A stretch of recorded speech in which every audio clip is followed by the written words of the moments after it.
Welcome to Dwarven Forge Live. This is On the Anvil, episode 188. This is the show where we take you behind the scenes here at Dwarven Forge. We show you what we're working on. We show you some of the challenges we're facing. We show you a glimpse of the future. This is the show where we never have any technical difficulties. We always stay on script. And I forget what the other part of that thing is. This is the show where you get to interact with us live. We want to hear your ideas. We want to hear your jokes. We want to see you hop in those comments. Let us know what you're thinking. But mostly, this is the show where we spend the next 2 hours enjoying a frosty beverage, I remember them, and talking terrain with our wonderful community. That's you guys. Welcome, welcome, welcome, welcome. We are back. It's been like a month. Let's rock and roll. What's going on, Chris? Man, I'm blue as can be, huh? It's been much more than a month. Yeah. I'm going to be working on correcting it still. I have to go out of the actual camera control software because that is Stargaze and Kiwis here live. It needs an update and it's not letting me apply the update. So well, we'll live in the you know what? It's appropriate for perilous. We are in the Arctic, the cold north, freezing, trying to just survive. Looking to eat crassula plants. It comes back in ice now. Yeah, we're gonna do like a special ice paint scheme. Yes. So what do we got cooking tonight? Or not cooking because it's so cold. Well, largely, I think the big thing is as we're getting closer to Perilous Frontiers, we're at the point now where we've got a lot of prototypes for things in office, so we can really start showing off what these systems are meant to do. So that's the main goal today. We're gonna go a little deeper on. I don't know if you've picked. I don't know which ones you picked actually. Driftstone. Oh, nice. Yeah, because well, I'm gonna this episode. We've kind of pushed the dunes around a bit on stream before. I think we've pushed around some of the rocks. We haven't really gone into the driftstones much. So I have to shoot a hands-on video for it anyway coming up in the next couple of weeks. So it's a good sort of practice run, see what you guys, where the questions are, see what we need to demo, et cetera, et cetera. So driftstones, buckle up to get floating rocked to death. What else do we get? What else floating rocked to death? Yeah, it's when you get on a floating rock and then it hits another floating rock and you die or you fall or I don't know.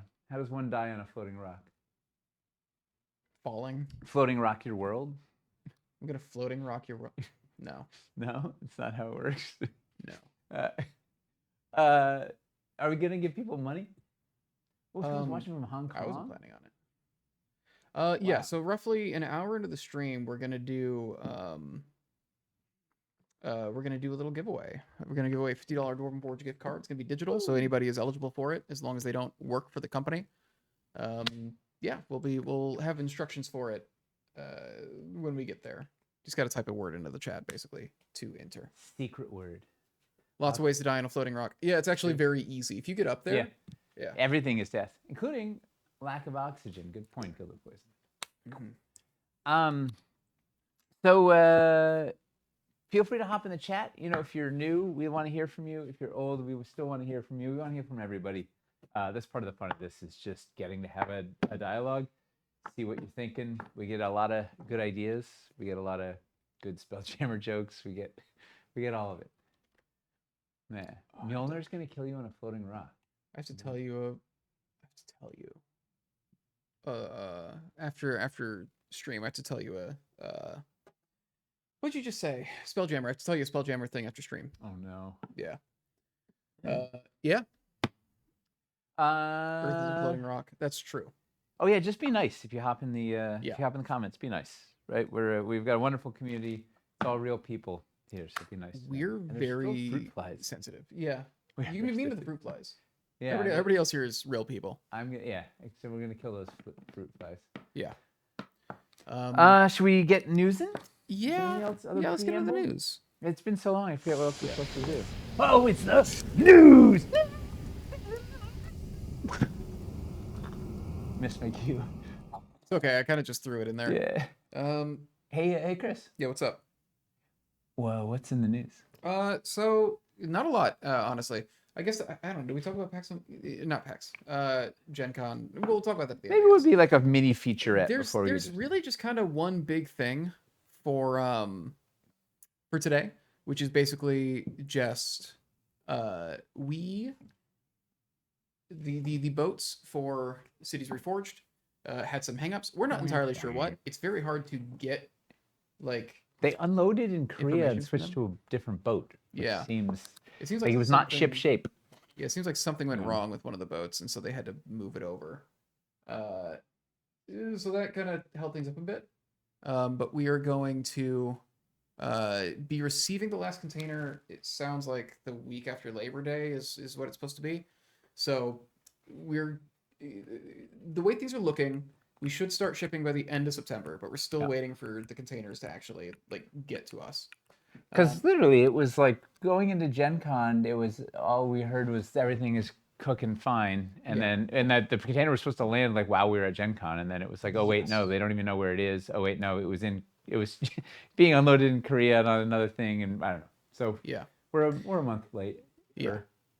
But the main thing here is we're gonna start putting the labels together in a couple weeks to just get everything ready for when stuff starts shipping. So this is kind of the last call for if you have any address changes, or Yep. if you're gonna be gone for 2 weeks or something and you want us We to need hold to your hold shipment it. until then. This is the time to tell us if you had an address change or something that you forgot to tell us about. Please do it now. There's only a couple more weeks before we have to start sending this stuff. Yeah. Yeah. But that's, I mean, I was gonna say September is actually really soon. It starts Yes. next week. It turns Yeah. out. But Yeah. we're looking at late September is the thing. At best, right? Because it's still got to actually get here. It's got to get through customs. It's got to get to the warehouse. It's got to get received. It's got to get inventoried and inspected by Eric. Then it has to start shipping. And we're still waiting. Then the second container is a week after it or whatever, or 2 weeks after it. So it's a whole thing. So we will keep you posted. Hey, we have a first-time chatter. Welcome. Yellow, yellow. What does DTD stand for? Don't know. Well, maybe the DTD Studios knows. Yeah. There we go. Oh, Paul is speaking Korean? Hey, Oh, Paul. because that's where the ship unloaded. Something like that. I see. Oh, I have a. Well, one last news item at the end. Okay. I'll go grab when we. Well, what's the next? Caverns Reforged. The pledge manager closed. However, we still have some people who are outstanding. I mean, you're all outstanding. We still have some people who haven't filled out their shipping information yet. It's not a lot. There's always some people. There's always some. We honestly have a pretty good rate. Looks like there's 93 of you left who need to fill that out. So, go do that, please, if you haven't done it yet. But Ken's Reforged is we're moving into production with it now. That's kind of moving forward. We've got the numbers for placing the order, so we're getting all that stuff going. It's exciting. Yeah. You know what we have? I realized we have some Caverns news. And is number 4 on the board? Is the number 4 light all the way up? Yes. Okay. Go to the. So, we got. Oh man, hang on. Please stand by.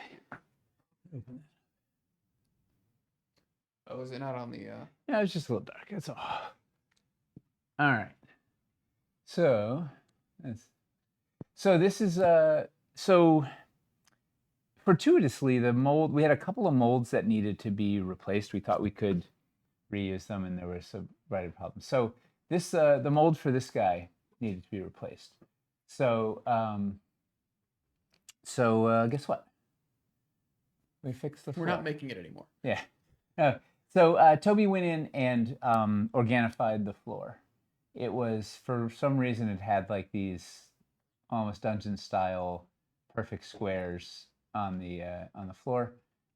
So now they are organic stone. But I think you can hopefully still see see where those squares are. That was kind of the thing with some of those KS2 ones. I mean, the Serpent Mouth is another. That monster door is another one where part of the reason why we didn't do it was because the floor doesn't actually really blend into caverns. No, it's a mess. Anyway, Yeah. so that got fixed, and I don't have it painted. This guy got fixed. The little I don't know if anybody's ever used the original, particularly as pre-anchor magnets, right? But they it's a little bit short, right? It's like, I don't know.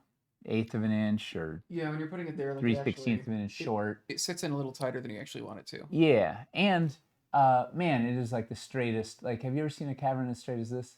It's stratified, organified. Yeah, to imbue with organs. I think it's to make more organic, right? It's pretty sure it's a real word. So anyway, Toby Noodle, this guy also extended it out, so it now is actually the length of a floor. Actually, use it on the guy. Boom, boom. Right, so it actually sits the right length and organified. It gave it some organs, hearts and lungs and whatever in the back. So it is now, yeah, bigger slice of pizza. So it's just a little bit more uneven, a little more organic. There's a little, I don't know if you can sort of see it, a little more irregularity in the wall. So it just feels a little more organic and organified. It'll just build better now. Yeah. Yeah. So a couple little quality of life improvements from those. So that's pretty exciting. Yeah, and everybody likes a bigger slice of pizza. True. And it's, this is the kind of stuff that we like to do along the way with these, is any sort of little incremental improvements that we can. And we don't always capture them in the updates, so we have to remember to capture this in an update. I'll put that in this month. Yeah. Although I guess we're not technically tied to a monthly schedule with this one, but we'll put out an update for it, because is that all the changes? Do we know that we're not changing any of the other ones as well? You know what we also changed? Anybody ever build with the 4x4, the flat 4x4 floor? Anybody notice anything about it? This is a test. Gilded Poison, were you ever frustrated by that floor? Does anybody know why that floor was frustrating? It's too flat. So we added some bumps to it. We made the whole thing irregular, like the 6 right there. Yeah. That would be hilarious. Yeah. People they would love it. They would go nuts. This floor is not interesting enough. The curved corners. I mix it with one portion. No, it's not. It's slightly off size. It was too long. I think it was. Which way is long? It's supposed to be a square. Yeah, but on two angles. So it was like, because it's subterranean scale, it should have been like, I don't know, 3.9 inches or something, and it was 4. It was like true scale. So if you ever did a couple in the row or a bunch of things, whatever, it was slightly off. So we're reducing it by like 2 millimeters or something, because we can. So we're trying to fix those little. Obviously we can't fix every single piece. So there's a lot to, but when we can, we'll try those little tiny quality of life improvements. Dungeons Relumped. Hey, Charles is here. Yeah. Speaking of Charles. In charge. Well, you want to talk about 4Gen Con? Yeah. Oh. So okay. Paul wrote a little pamphlet here. Wait. Cravenloft, not at all a knockoff of Ravenloft, right? Or Craven. What is it? Cravenloft? It's with the GUI Cube folks who do these really epic, crazy premium adventures. So he wanted me to show this off. He did, like, I don't know how many hundreds of pages did you write? It's something like, oh, look at those. Oh man, there are NPC cards and photos and handouts. It's got a whole. All right, let's see. This is all the text. Holy moly, that is a lot of. It keeps coming. So yeah, it's a huge slew of books. Hoppy Hippo, thank you for the gift subs. Basically, I think the pitch is, if you loved. Wow, this is all just handouts. It's like, if you loved Ravenloft, you'll love Cravenloft. Craven. Yeah, they changed the words a little bit. Cravenloft. Yeah. Oh, and a map pack. Look at that. Right. So check out the GUI Cube folks who do that game every at Gen Con, that morning game every Saturday, which is incredibly fun. And they make a bunch of wacky adventures and own a lot of DF stuff, and often build them out with it. So pretty cool. It's nice, it's nice to see the creativity of the folks in our community, all the cool bits that they make and do. Doesn't Robin have a Kickstarter going right now? Yes, What Robin is it does. for? Speaking of creative, a Let creative me community. get it. Let me get it real quick. Where is it? This should just link it. It's a little witch. Witches? But it's witches. What do you mean by witches? Like physical witches? Books about witches? Girl wizards. Chuck is here. Hey Chuck, how you doing? Is it called Season of the Witch? Season of the Witch. That sounds like why do I know that title? I'm not sure if I can get the name from somewhere else. Wow. Yeah, that's the thing. I'm like, am I pulling the name from something else for that? It's a cool witch. Maybe someone else can dredge it up and. I thought I could have sworn it was linked in the Discord. I can't imagine you couldn't find it among 7,000 messages in the Discord. Just type witch into Kickstarter and see what comes up. Paul's working on the sequel. Okay, there it is. Teeth in the Dark, 5e full core, and witch. Cool. Class. Yeah, there we go. Who doesn't Get the Season like of the Witch on there, right there. Okay, cool. Season of the Witch, D&D full core. It's awesome. Yeah. See? Continuous creativity from this. Yeah. Yeah, we got some great folks there. Yes, check that out on Kickstarter. Oh, that fruit fly. Yeah, there's one fruit fly, and he's really annoying. So, speaking of great folks, Gen Con, we survived Gen Con, which now at this point feels like it was a year ago. Man, what was, if you were going to describe it in like one sentence? More temperate than usual. More temperate. It was not nearly as it was hot not as hot it because has it been in was past years, and raining. that was wonderful. More crowded than usual. It felt more Yes. crowded than usual. Yeah. And great vibes, right? There were just so many wonderful folks. I feel like the whole reason, at least for me, like the big payoff doing these things is connecting with folks, right? Got to connect with a bunch. I got to meet Masticon was there, AK Yeti. Who else have I hadn't met? Obviously Dragos. For every year, he's plastered to the booth. Like, there was a number of folks in the community where this was their first year going to. Yeah. Oh God. Yeah. I got him. All right, good. Yeah, there was a lot of you there where it was your first year going. Chuck to Gen was Con. back. That was really nice. Yeah, Chuck was working it. Charles was with us. Charles was working it. The weather for the orc stump was basically perfect. I don't even know what that is. Yeah, Merc was there. Chuck's right. It was Merc was there. As always, Paul was there. Man, who else came by? Yep. I think Paul was, of course, there. I think Elvin was there. There was somebody else. There was a lot of. I'm trying to remember. There was somebody who was posting. I don't know, a whole bunch of like, really, it felt like a larger chunk of the Discord community, or maybe it's the same people that have always been there. They're just on the Discord now, so they got wherever. But it was awesome. There was a number of new people. Yeah. For sure. Wow. It was pretty sick. Got to meet a lot of people. Arthur, the Arthur of gaming. Arthur was there. Yeah, it was really he gave me a huge stack of Magic cards to give to the kids because he was just jamming Magic drafts all weekend. And he had so much bulk. He was like, I can't get this home. He's like, here, your kid's like, I just gave you like a huge stack of like his overflow. He didn't know what to do with. There were really a bunch of, and all of our industry folks, right? Like all of the, the industry folks who would normally get to connect with Elderwood, our RG Dice. The one who did the stained glass dice for. She's just like that we showed in Reliquaries. She was there. Got to hang out with Elise was there. The police. Elise. Yes. Yeah. Elise was Annika, there. like Annika just was there. Endless amounts of good folks. It was really great. Had a lot of really fun conversations. Some stuff we're still following up on. I think there's some cool stuff that will be born out of the Yeah. conversations we had there, but we'll see.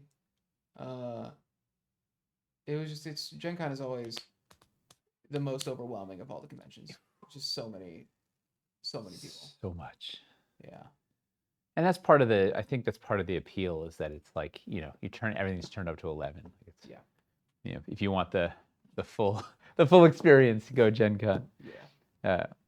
It was also really fun. I was generally parked outside the booth by the Perilous corner so I could watch people seeing Perilous, like it would like creeper, like watching people react sort of quietly in the corner there, and it was really neat to watch people see it and go, definitely do some double takes and some, oh, this is new and what's that? It was fun. We had we kind of expanded the sandbox stuff that we've been doing this year and had like a build challenge on top of a little sandbox area. So we had that was cool. People were getting, I think, Valorian coins if they did the build challenge. Only good in Valoria, but yeah, not many people take that money. People reacting to UV lights was really good. Yes, as Charles saying, yeah.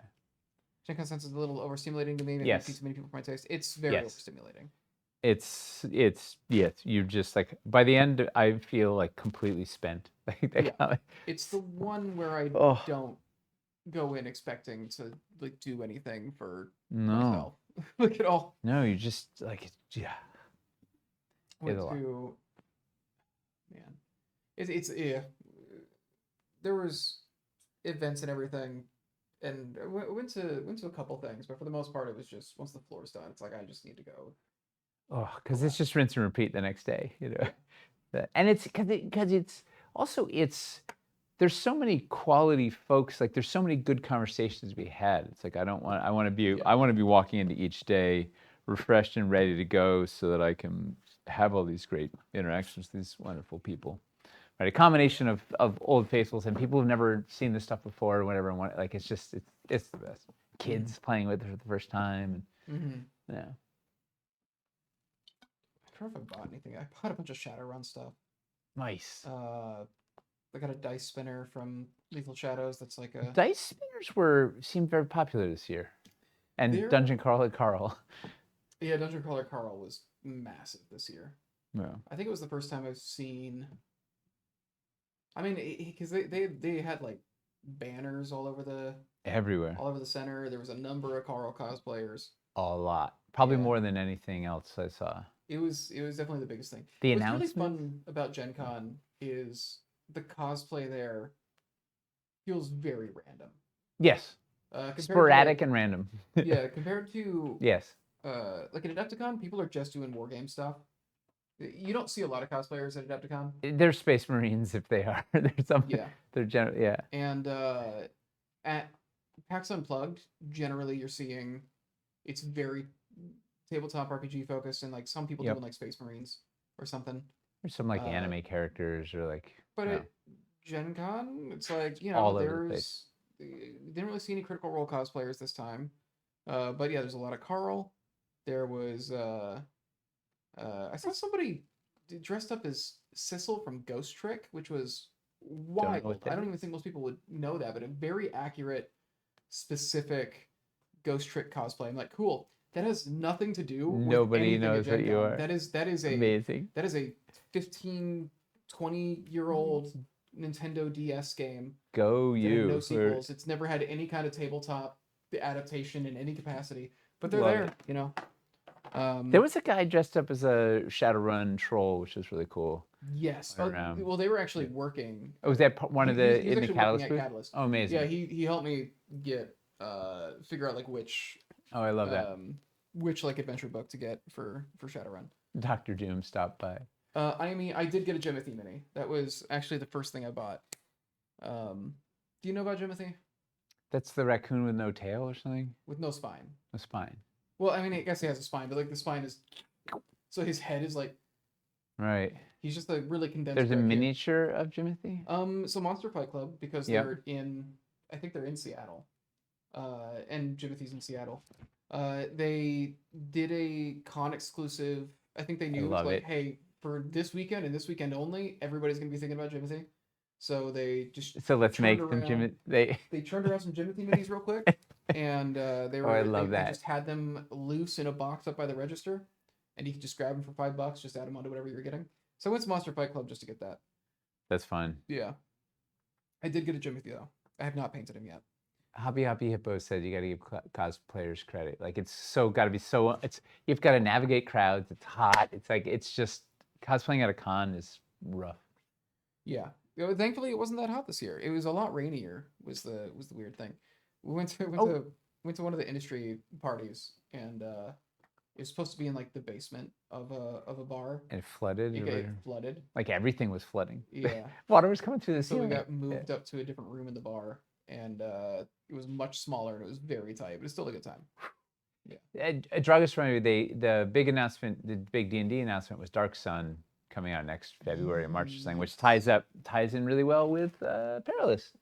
Yes. You know, so that is fortuitous. We had zero inside information on that. Just Avernus. Yeah. It's just like the Avernus Yeah, thing again. which Elsie. also timed out really incredibly well. I've gotten 2 of them so far, but they just keep coming. All right, should we get anything else that we missed about Gen Con? Besides just, it's so great to see folks. Like, Yeah, it was really nice. I think Yeah. most of the stuff that happened isn't stuff that's super exciting to talk about on stream, or stuff that we can't or probably shouldn't talk about on stream. So, just- yeah. good folks playing games. Yeah. Gaming is alive, man. It is not it's not slowing down for anything. Tons of younger people, tons of kids, tons of older people. Like it's just the whole range. It's great. What amazes me about Gen Con is it feels like increasingly it's becoming more and more card game focused. Card games are just Well, it's easy to make a profit on card games, I think. yes. It's, The turns out. margins on cards, incredible. Go. It's a piece of cardboard. Yeah. And Magic seems to just keep, printing money. So I think people are chasing that. Apparently, they're going to get bigger next year too. They're taking over that. There's that hotel is going to be finished that has a convention center attached to it. So they're absorbing that, and yeah. So we got that going. Oh right, yeah. The convention center itself had the big leak in the ceiling. My mic's a bit low. I just got to turn back towards it. Pouring, like yeah. They had to roll dumpsters in. Well, and we had a solid half hour of them shouting at us that we were on a tornado warning. And oh yeah. Everybody just had to lock down by the. Don't panic. Over and over again. It's like the best way to make you not panic. Get against an inside wall. It's like I don't know what is the where are we? Yeah. All right, let's get Perilous in. Yeah. Perilous in.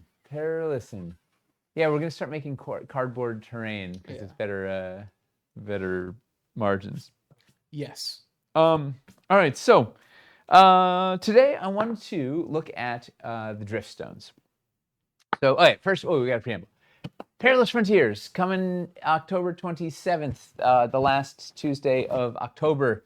We are launching Sand and Snow, all new pieces. There's a 2 reprints I think in here, but other than that, 100 plus new sculpts, new terrain trees. Is it just the conifer trees? Oh no. 1, 2, 3, 4, 5, 6. Oh, because the 6 reprints, ice walls, the trees. So 6 reprints and like 100 plus new sculpts, brand new, right? Desert and Arctic environments. It's our first big brand new campaign since Lowtown, which was 100 years ago. I don't know, however long ago that was. So we're pretty excited. So we are ramping up for that. The important preamble before we look at the stuff is these are prototypes. Some of them are janky. Some of them are really janky. Some of them are pretty good. Not everything is necessarily fully engineered. They may evolve a little bit between now and when it gets to you in a year and a half, whatever. But that's part of the fun of this is you get to see the stuff. Sometimes it changes, sometimes it evolves, sometimes it's imperfect. You can sort of see how we approach it all. So I wanted to. Oh, you little! That fruit fly is just teasing me. I wanted to look at the drift stones because it's a pretty cool system and we haven't shown it before. So this stems from, this is our third iteration on Driftstones. So back in our second Caverns Kickstarter, Caverns Deep, which was 2019? Question mark? 2018? Something like it. Because I guess it was pre-pandemic, right? Because It was 2018 because then Hellscape was 2019. 2019, and then Wildlands is 2020. Yeah. So anyway, somewhere around there, we did our first. We had two little Driftstones. Was our first foray into floating rocks, and those were basalts, and they had very thin acrylic stands that broke easily. But the concept was neat. And they were fun, right? It was a neat way to do platforming, particularly over negative space, fun verticality, fun three-dimensionality, and like. So then in Wildlands, a couple years later, we did above ground driftstones for part of the mountains. So it was we invented Wyverstone, which is this kind of looks like obsidian with like ridges on it, and Wyverstone appeared in some of the rock formations. And then we had specific driftstones that had the Wyverstone underneath it and could float and look neat. But they also, you could flip them over and have them be scatter, or you could put them on acrylic stands and have them be floaty rocks. And the key changes there were we had bigger acrylic rods, now 6 millimeter diameter acrylic rods, so they wouldn't break. Better stands, different heights, and then a horizontal rod system so that you could attack kind of like Tinker Toys. Anybody here play with Tinker Toys? So we going back? I'm bet Dragos did. Are those like Lincoln logs? Same era, like wooden. Back when people made toys out of wood. I had Tinker Toys. Yeah. So kind of a Tinker Toy system where you could make little, right? You could have spokes coming out and have little bits orbiting around. So and that system is pretty cool, right? We can do a lot with it. So now we got a third bite at the apple, as it were, and we've got a few more innovations because, among other things, we now have the biscuit system at our disposal, which, if anybody's played with the biscuits, it really makes a lot of elevation extra fun, right? Because you can do all sorts of cool bridges and whatnots and the like. With the history of Driftstones, we know these are prototypes. Let's look at the family of the new Driftstones. So, let's actually start small. Oh, yeah, we're gonna from the smallest. So, and we have, these are all in desert and in ice when we get to or Arctic. I'll show you the big one when we get to the big one. I have that one in here in ice. I didn't grab the other ones in ice. So part of the problem is a whole bunch of these pieces are stuck in builds.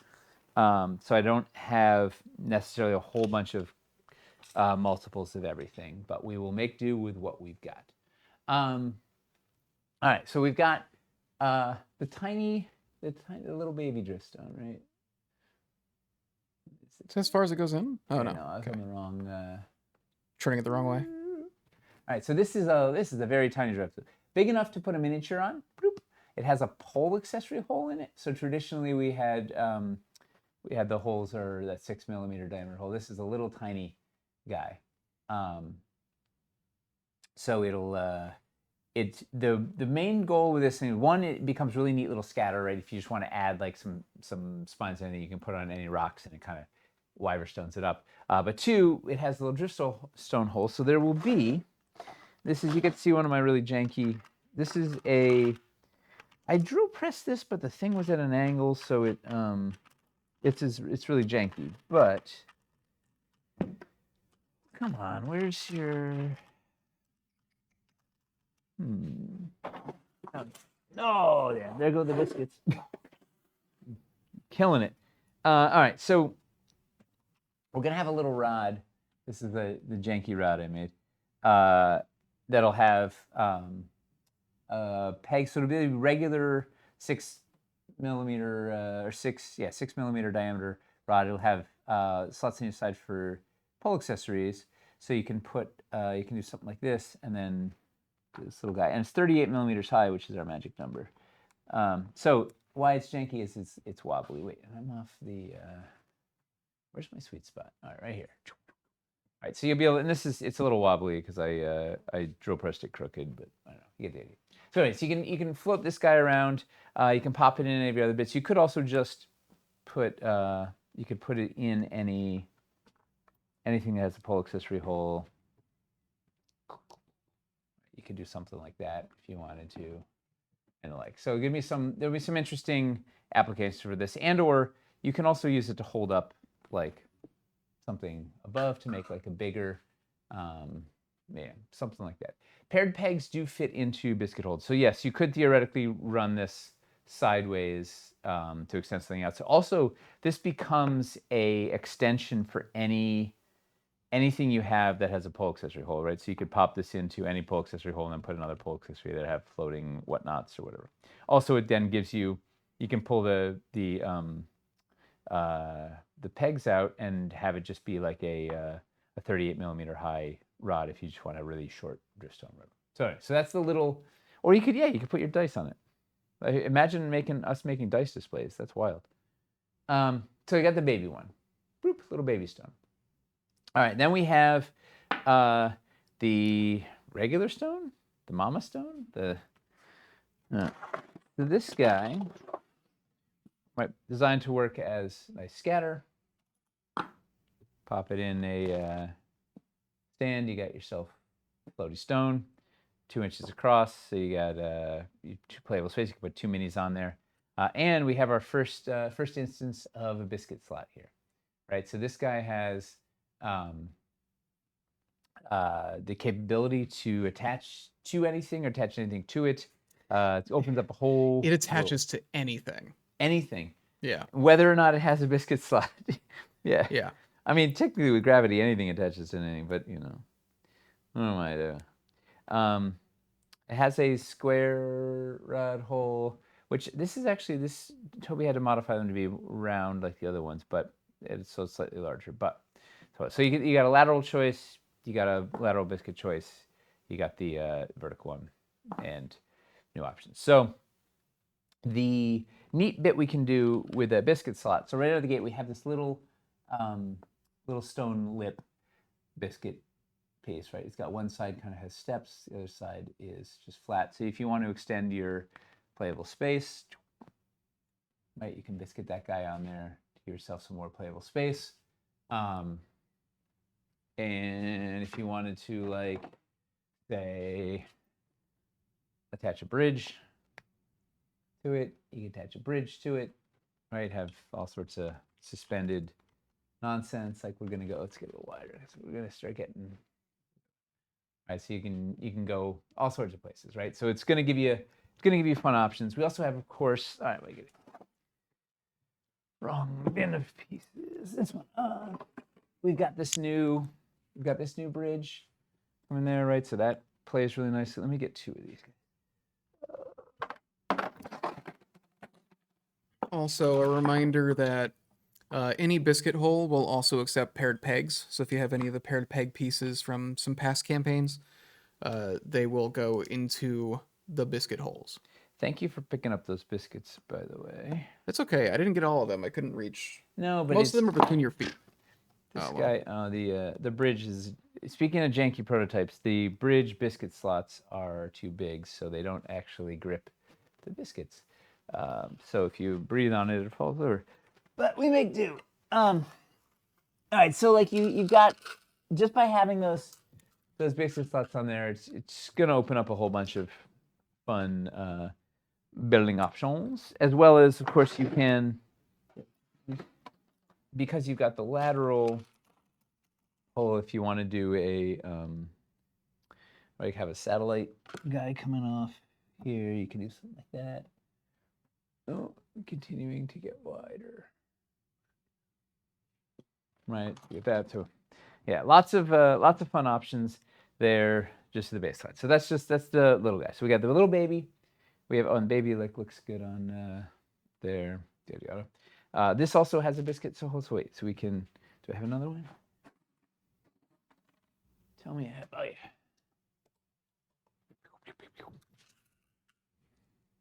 It might not hold because it's janky biscuits. So let's see what happens. Oh, this guy has a brutal one. Like, either the holes are too small or too big. Let's see if we can get it. Oh, did it tell me I got the bridge that has no slot? Oh no, it has. Okay. So this has got a bridge has a biscuit slot, right? So I can biscuit this guy into the side of the bridge up there. It's probably going to be front heavy, but no, it's holding up. All right, so now you got like fun, right? Gives you fun elevated, all sorts of nonsense. Yeah. Yeah, the drill is always your friend. I agree. If you run into trouble, just drill it. This is still better than the Wildlands Oh. prototypes. The Wildlands prototypes were the worst. When we were still making these out of polystone, it was impossible. All right, so we got this. So next we have, you guys are coming over here. We have the full-fledged, the Mama Stone here. So this guy is I don't know how big was that, like 3 inches by 4 inches, something. It's big, it's beefy, bigger than our large one in Wildlands. Mm-hmm. So just like the other guy, right? It's double-sided, right? So we have. The top side, it's all spiky, but we've got some playable bits in there. The previous Driftstones didn't have really any playable space on there. This one's got, Toby sculpted this out and has some nice little spots you get a mini in, or throw a MacGuffin or something in there. This is supposed to have a pole accessory hole here, but it doesn't. But it's got a couple of lateral rod holes. It's got the vertical hole. And then it has, count them, 1, 2, and 3 biscuit slots there. Top side, it's got 2 pole accessory holes, so you could do. Where's my little janky rod? Oh no, I don't have a. All right, we're gonna pretend I have a. Man, I cannot get things in the shot to save my life. I don't have a. I need another peg, but imagine that's sitting there. Boop. So you can float stuff up. You can put. We got this little guy, the little spindle. Here's this. You can pop that guy on there to spike up the top. You can put any of your pole accessories. Put your head on the pike up there, whatnot. So we've got pole accessory holes up there. Got 3 biscuit slots around, and as you might have noticed here, we have Toby built in a tripod. So the 3 or 4. How many 3 feet? 4 feet. It's a quad pod. Quad pod, also known as a table. These are all the same height, so that it sits nice and flat. So you can, if you want, you can use it without a stand. Yes, these are in Perilous Frontiers. We're showing off prototypes of the new Driftstones. So kind of easier, theoretically easier to use, or you can just slap it down like this or like this on your table and off you go. And of course you can pop it onto the stands, and we'll look at the clear rods in a sec. Uh-oh, did I get one with the tight? Oh, yeah. Like I said, some of these are going to have some janky engineering, but the finals will be great. Yeah. So who notices anything fun about the shape of this thing? Oh yeah, this is while you're thinking about the shape. We also have this little tiny guy. So this is a biscuit. It's got like a third biscuit. It's not even a half biscuit. It's even thinner than a regular biscuit. So it's a little tiny biscuit filler. So you can do something like that, either up or down, to pop in any of your biscuit sauce. This is the Wyverstone shard. You can put it like. Okay, I'm gonna put it on this guy, like checking this guy out, right? All right. So if you're annoyed by invisible biscuit slots, you can just pop these in there, bump, bump, bump. But then also, yeah, you can put these in your. You can put them wherever. Cities. Yeah, you put them anywhere. You can put them wherever you want, man. There's no rules. We can't stop you. Use them as the feet for your scaffolding. And then also they will fit. Toby made this wide enough or narrow enough so it'll fit in the little holes, the round holes in all the escarpments and the driftstones from Wildlands. So you can use these if you want to put a little bit of Wyverstone in your in those things. You can pop them in there. So these little shards are going to be popping all over the place. Yes, Hoppy, wherever you want. It does look like a keystone. Also, they are caltrops. Build your own caltrops. All right, so we have these little guys and this little, so the Wyverstone shards and the Wyverstone spindle. This guy is, oh, did you see that? Oh, he's taunting me. That fruit fly. I'm gonna get the third one. All right, so those are the kind of neat little accessories that make everything fancy. So anybody figure out about the shape? I feel like we've seen that shape before. Yes. Australia. Yeah. Yes, Mad Roboticist. Of course, Mad Roboticist has got the hex thing on. So it is. So same angles as the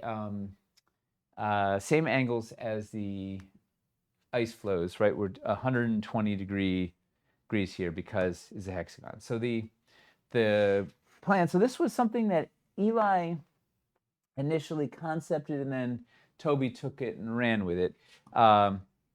You can tile 3 of them, or I guess it doesn't go infinite anymore. At one point they went infinite. The new design doesn't go infinite. But the idea is you can biscuit together. All right, I'm going to take this apart. Please stand by.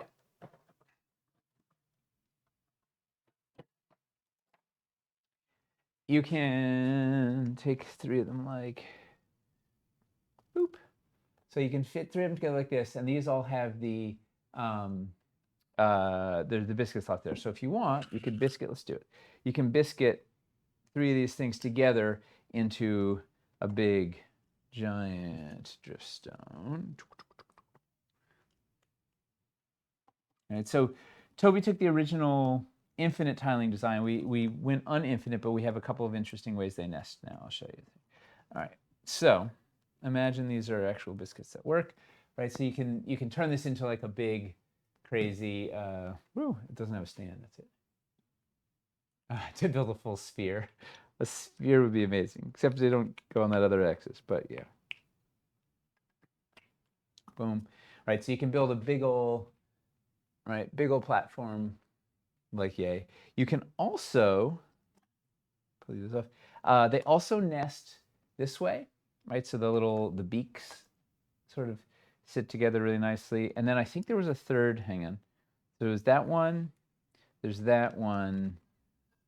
Was there a third? Well, they also nest like this, but I don't know if that one doesn't have a biscuit to hold it. All right, so they stick together in a bunch of fun ways. So you can kind of tile them, biscuit them together, make larger drift stones, and build on top of that and connect off. And then of course using the same biscuit slots, it's got 3 different biscuit slots. You can use those to attach. Again, what we were doing with the short guy, we can attach some of the bridges, right? If you want to do some sort of natural bridge, or this is an unnatural bridge, I guess, isn't it? Bump, bump.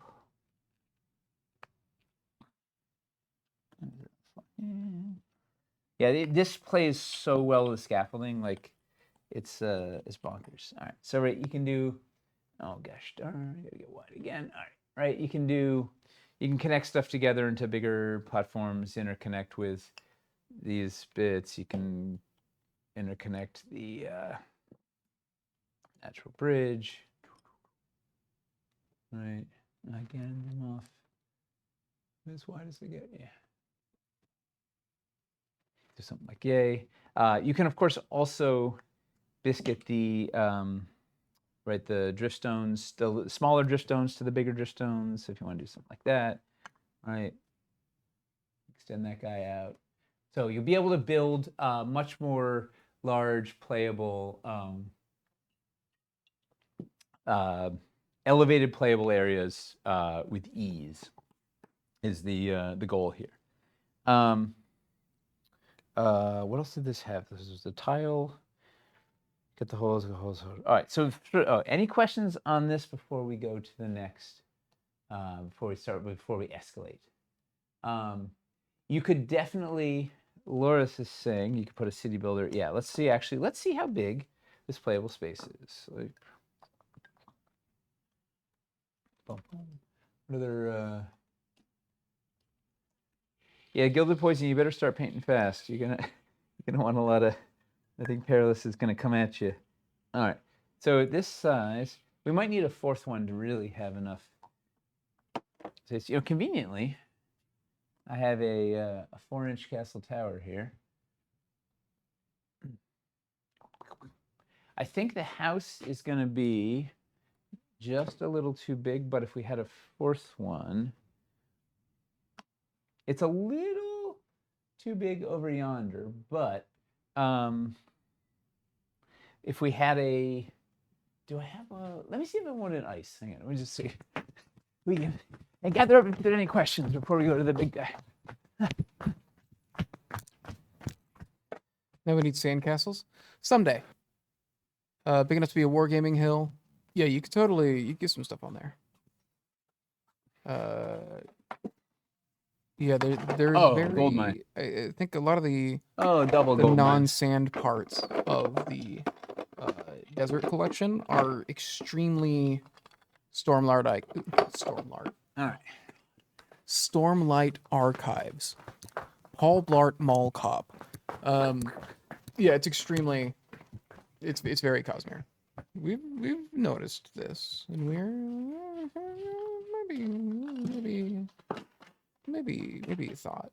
Yes, you could biscuit buildings to the Wirestone for sure. Yeah, you can have a floating. You can have a floating chateau. Yeah, you could biscuit this guy like out there if you wanted to. But so if you put another one up like that, you got tons of right. You can build out. You can definitely have some interesting playable space and. Yes, Zenodius. All of these sculpts are also in ice. This is a. In fact, yeah, this collection. Yeah, this collection is in both schemes. Here's the Arctic version. Boop, boop, boop, boop, boop. You can have sandcastles, igloos, not a big deal. Can we put the little crystal hole filler in the large stone? The People were little asking. crystal hole. The plug, the hole plug, the shard? crystal plug, the shard. Yeah. Where do we want it? In the large driftstone. Like yay? No classic scheme plan for these. That's currently. But it'd be pretty easy to paint them up that way if you wanted to. Yeah. I think the. Going down. Do the Wildlands Driftstones have greenery on them? No. They don't. No. Okay. So they can all play pretty nicely together, almost like it was by design. All right, so we have a really fun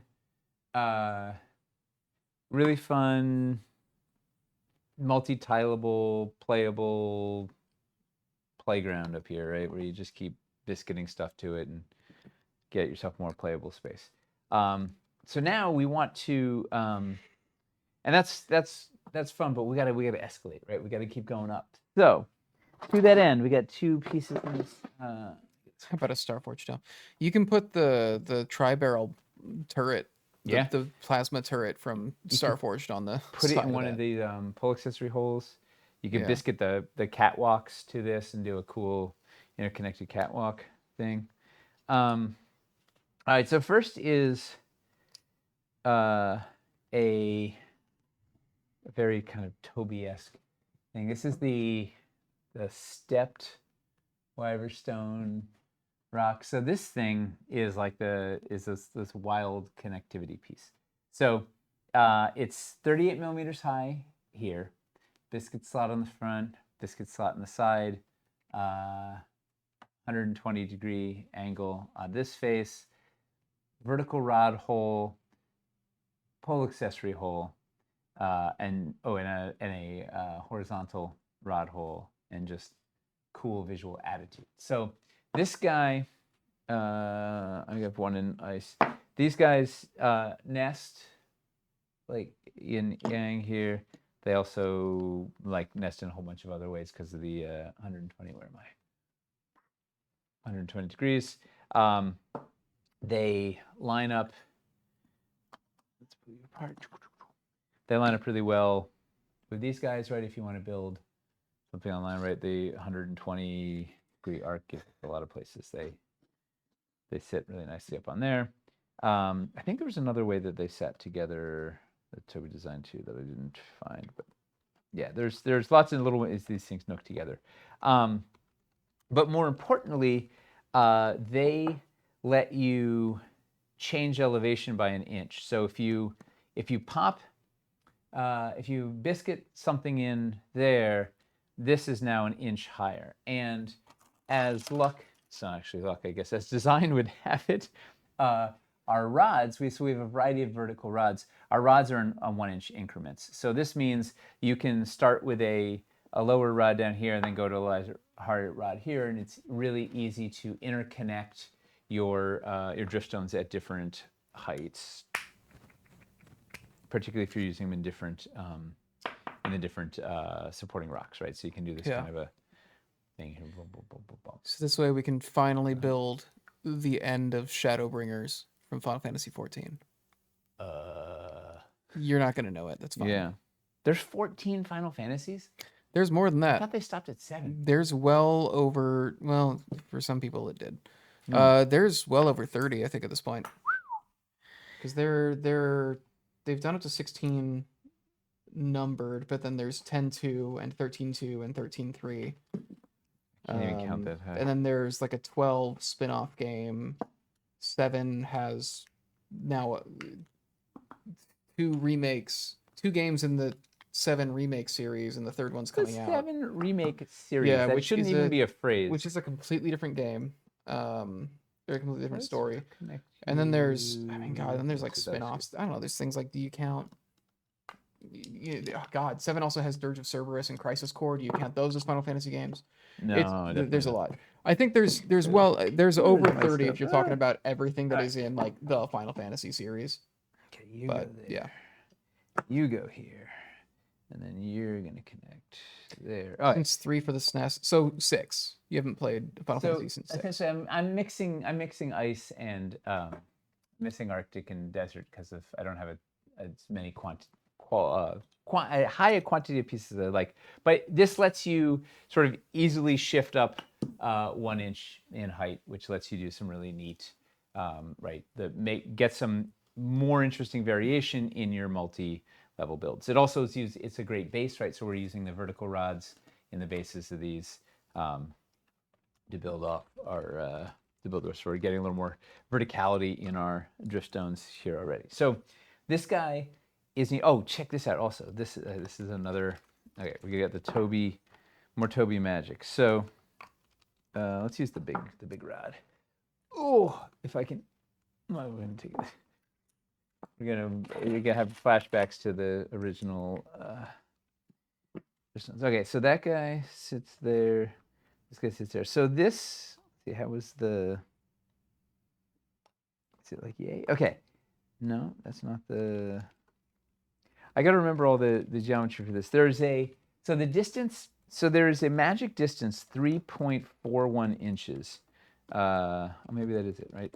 So if these guys are, when these guys are biscuited together, the distance between the vertical rods is 3.41, not 3.14. That would be too easy to remember. 3.41 inches. So these guys line up if you're touching them, or you could even biscuit them together, right? Because they have a biscuit slot there. Their holes line up at 3.41 inches, so that you can do this sort of a thing. As well as we'll show you another place where the 3.41 comes into play. So anyway, these guys are designed to set you up for 3.41, as well as just sort of free building, as well as just interconnecting your bits and yada, yada, yada, yada. As well as they're 38 inches high, which is the same height as the small stepstone, like this little guy. The fruit fly is so visible on camera. It's hilarious. He's just dive bombing and whatever. So that's like the same height, and that has a biscuit slot, so you can interconnect those. And yeah, you get a lot of multi-level. Like there's a staggering amount of fun and relatively easy to do multi-level building awaiting you. All right, now we got another piece, as if that wasn't enough. This is not the. This is an early janky version, but we'll get there. We'll talk you through it. All right, so then we have the Driftstone Stairs piece. So this came from the fruit fly needs to be the giveaway word. God, don't encourage the fruit fly. Hey, speaking of which, do we need to do a giveaway word? We do. Oh man, we totally forgot, huh? Yeah, if you wanna win a Dwarven Forge, a $50 Dwarven Forge gift card, go ahead and type fruit fly in chat. All one word. Just fruit fly in chat. All one I word. hope there weren't any questions because No space in between fruit and fly. All just one word, fruit fly. Fruit fly. Fruit fly, because I Army don't of think I fruit can make flies. it be multiple words. I might show. Oh, here's the fine. Okay, well, I'll show this is the. Well, this is it in desert. Here it is in Arctic. I'll show you the Arctic because this one is the more up to date sculpt. So this came from some concept art that Aaron found that was just these really cool. Oh, you curses. These really cool stairs, like sort of floating stairs to nowhere that were doing, I don't know, some cool fantasy art that someone had done. Kind of impossible to do when there's actual gravity, but Toby broke it down into a piece that can do something like that with the confines of gravity. So this is this driftstone stair bit. So it is it's a 360 piece, right? So he's got both sides are usable. It's got 4 little steps going up. There's little nooks under there, so you can shove your mini base under there for a little extra stability, a little more playable space to make sure you get your minis on there. It has the little wirestone spires form the little tripods, or yeah, right, 1, 2, 3, yeah, forms it. Oh man, come on, I can't. So it'll stand flat on its own, right, on both sides. Is this the final? No, because it's janky. Hell no. I can't, for the love of me, I can't get a one that's okay. This one, take 3. There we go. Okay, that one's good on both sides. Okay. All right, so we got tripods on both sides. Boom. So it'll stand. Boom. It's 2 inches high. It's the height of our escarpments. It's sort of standard, right? It's building height, whatever. So you can use it as the step for your. It doesn't defy gravity yet, but hold tight, David, Mr. Moffat. And it's got. Does it have a horizontal? It does have it. It's got a horizontal rod hole on the side there, so you can do some sort of suspended nonsense off there. It has a vertical rod hole in here, so you can use that as a base for rod, or you can support it to help the defying gravity. You can put it on a popsicle stick, right? You can float it up doing like this. Woo. And it's got some biscuit slots. So it's got a biscuit slot there, and then on this side, which is a hexagon, we've got our wonderful 120 degrees. We've got 3 biscuit slots here. So this means you can take in 2 of these, bump, with our biscuits. If you want, you can make like a straight staircase going up like that, or you can have it diverge. I love prototypes. Boom. You can go off at your 120 degree angle. Can you see that from the top? Right. Boom. And then if you wanted to go up again from an angle, you could do this next guy, comes up like that and goes around corners. So you can do these like kind of cool spiraling stairs going up. And of course, you can connect it to this guy, right? If you need that as a base, and you could put the same thing. You could have the base coming off at 100 degrees like that. So you can do some really neat, thanks to the biscuits, we can defy gravity a little bit and go up. Let's see, we're 1 floor height shy here of where we want to be, but we could, what we could do if we wanted to have that be real clean. You could put, where's it? Put a little step there, bump, something like that. Biscuit that thing on, or we put this on we can put this on a floor, and then we go up to this height, or we change the height of that rod if we want to biscuit this in. But anyway, this lets you interconnect your drift stones for a whole bunch of really fun multi-level nonsense, especially in conjunction with this guy. It's going to be it's going to open up all sorts of, and you'll see a bunch in the campaign, a bunch of fun multi-level absolute nonsense. Take this guy. Boom. Why were we not going?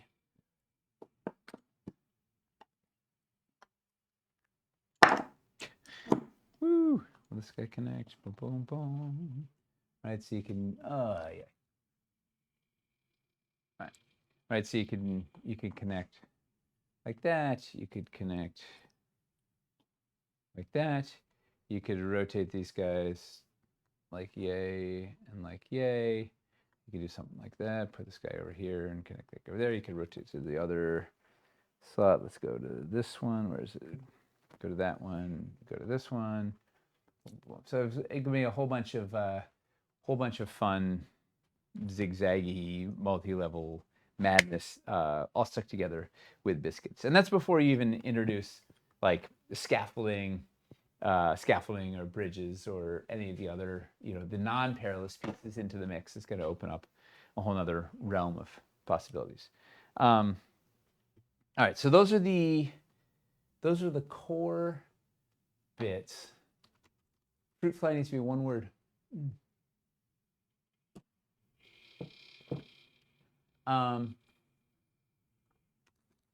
Oh man, cascading off a waterfall into thing. All right, so then, as if that wasn't enough, is that enough? Is that enough?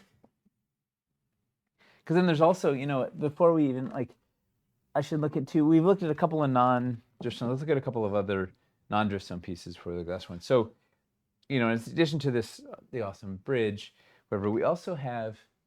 We're at a crazy angle, aren't we? Huh? Well, we have. It's not a dripstone, but this Wirestone Spire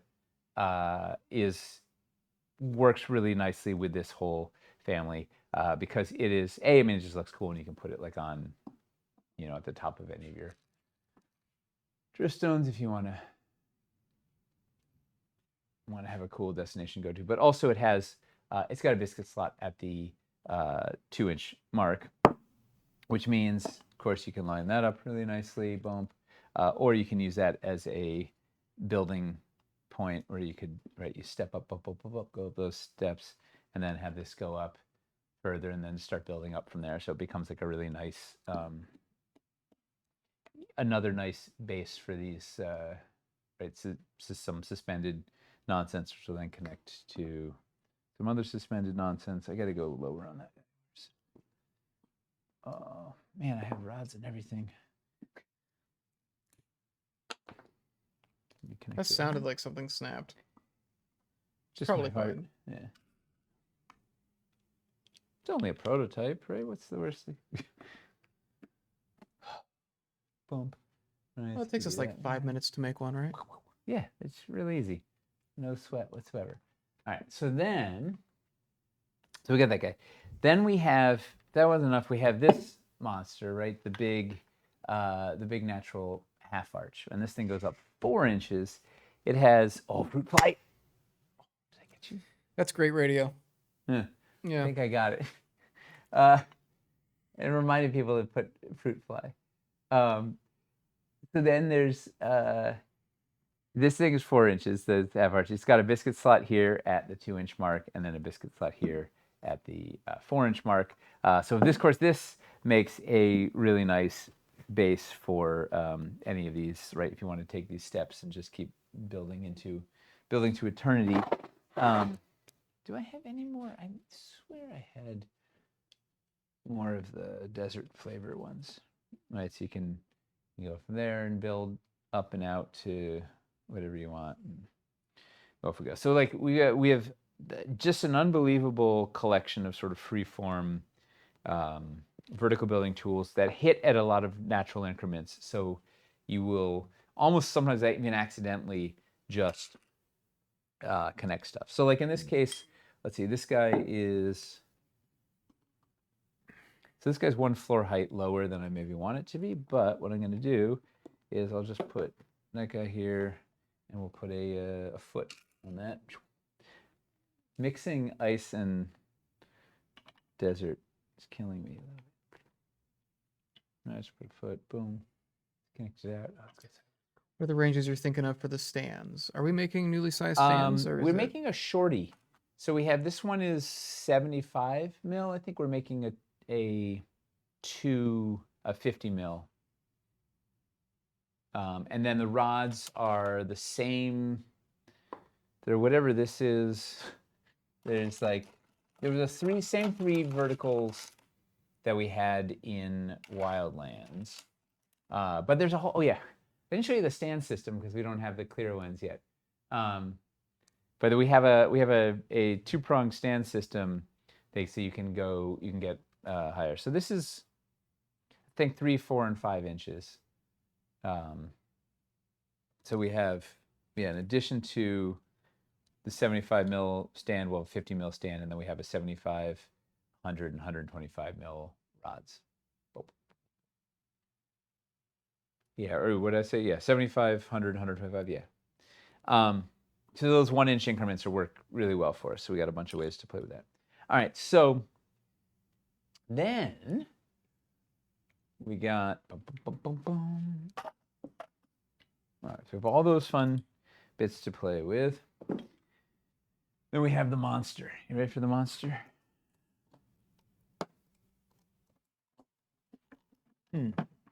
Well, I might as well, it's already here. Might as well just show it. You gotta hang on. Can I get you out? Oh. All right. Oh God. So, yeah, that's totally fine. All right. So this is the monolith. This is the big, this is the grandmother of the driftstones. We've seen the regular one. This one is, I don't know, it's close to 4 inches by 4 inches, more, 5 inches. Let's see. Yeah, so it's 5 inches roughly. It's a beast. So let's pull it out of the beast. All right. So we've got 360 piece, right? So same gag. We have a huge playable top surface. I'll show you all the different things that fit on there. It's a lot of playable space. Crazy Toby did this cool like spiraling effect. Playable space on here, right? So we got a bunch of flat areas and a big flat MacGuffin area on the top. It's got 3 pole accessory holes here. It's got 2 vertical rod holes. It has a bunch of horizontal, right? It's got 1, 2, I think there's a 3. It's got vertical little horizontal rod holes sides. It's got 3 biscuit slots. The sides, right? There's 1 here. There's 1 here. There's 1 here. Wait, is that 4? Do I not know how to count? All right, but by 3 I mean 4. It's got here, here, here, and here. We've got 4 biscuit slots, and then it's got 2 more pole accessory holes here. So tons of interconnectivity. It has the same tripod effect, so it stands all on its own, and it is a big, beefy beast. It's big enough to fit your castle tower on there. You can fit, slightly precarious, but you can fit a city builder building on there if you don't mind it hanging off the sides a little bit. And of course, you can biscuit out. You could biscuit some of the other driftstones to it if you'd like. And then it's got, because it has the biscuit slots, it makes a really nice base if you're interconnecting, right? If you want to connect any platforms or anything to it. It's very friendly for connecting all those, right? Natural bridge, the driftstone stairs. So this is a really fun nook here. So this one is designed to take, the heck are these stairs? This guy sits really nicely with the, that nook's in there. It's got the biscuit slot there, bump, just something like that. And you can pop them in all around. You can attach These are all new sculpts for the driftstones, right? Brand new. Because we're putting like biscuits and stuff in them. Everything is brand new. So if you do get them unpainted and paint them in the Wildlands theme, then you would have like a wider variety of driftstones to use, basically. I got my cardio in for the day pulling that thing out. All right, so you can biscuit other driftstones to it to extend out your playable space for sort of absurd amounts of playability, which is great. It's got the 2 vertical rods here. See the boom and a boom? Those are 3.41 inches apart. which means, what does that mean? It means that they will interconnect with like that same gag we were doing with these guys. Right, if you biscuit two of these guys together, it should all line up like this, right? So you can so any like we have a bunch of things that have that 3.41 inch spacing. So you can use the same anything that'll hold a pair of these guys stuck together will hold this the same distance. Also, it means you can, right, if you want to invert this and use it as a base for a pair of these guys. Where are you going? Oop. Right, those guys should line up. I'm not going to put in the holes, right? So those guys will line up. So you can use that as a base rock for flying up like there. I think that will be a future campaign, like a Reforged or something, or offering these in regular. Like right now, we have something like 240 sets or something. More 120 sculpts or something. We have way more than we can. We already have a very full dance card, so we're not going to be offering anything in standard yet. But we anticipate that, right, people are going to ask for it. People will want it. It's definitely something down the line, or you can get unpainted and paint yourself if you'd like. Yeah, because if we do the drift stones here, then it's gonna be like, well, why don't you do all the rock scatter?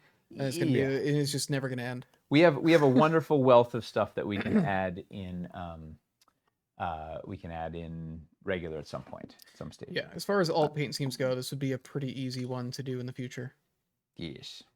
Oh yeah. There's so much wonderful stuff here that's going to be. It could be turned into standard mountain at some point. Or I don't know. Well, yeah.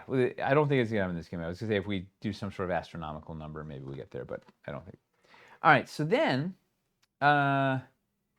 if that wasn't enough, we've got. I think a couple of you've already spotted this, right? Yes. We've got the lid comes off, right? So this is of course a 360 piece, right? So this will have, and this is not Toby has adjusted the sculpted, so it has a couple of these little things are now Wiberstone, so flatter. So this will be a little playable thing. It has a couple of pull accessory holes, little MacGuffin platform, something, whatever. So you can use this for something. It also kind of has this like kind of floaty platform look if you put it like, it sits like on that flat thing and flows up. The lid has biscuit slots so that you can, if you want to,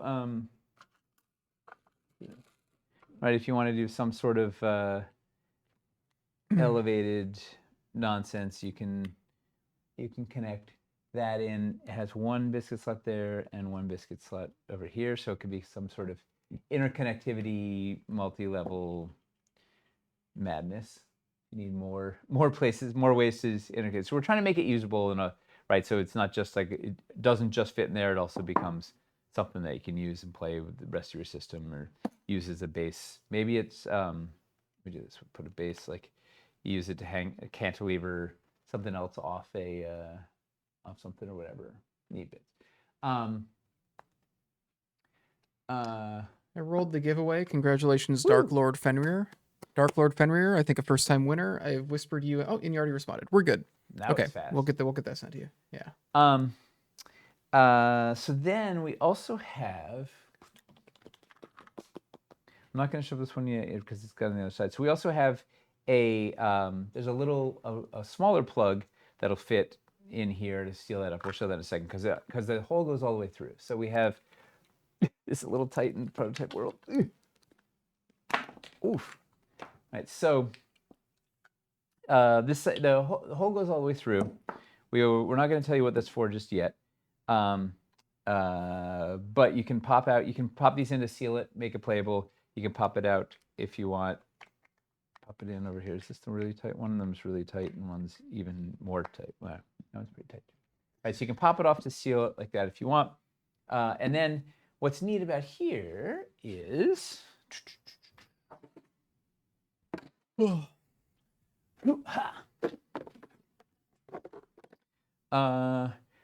This was designed to take a bunch of our our cool circular toppers.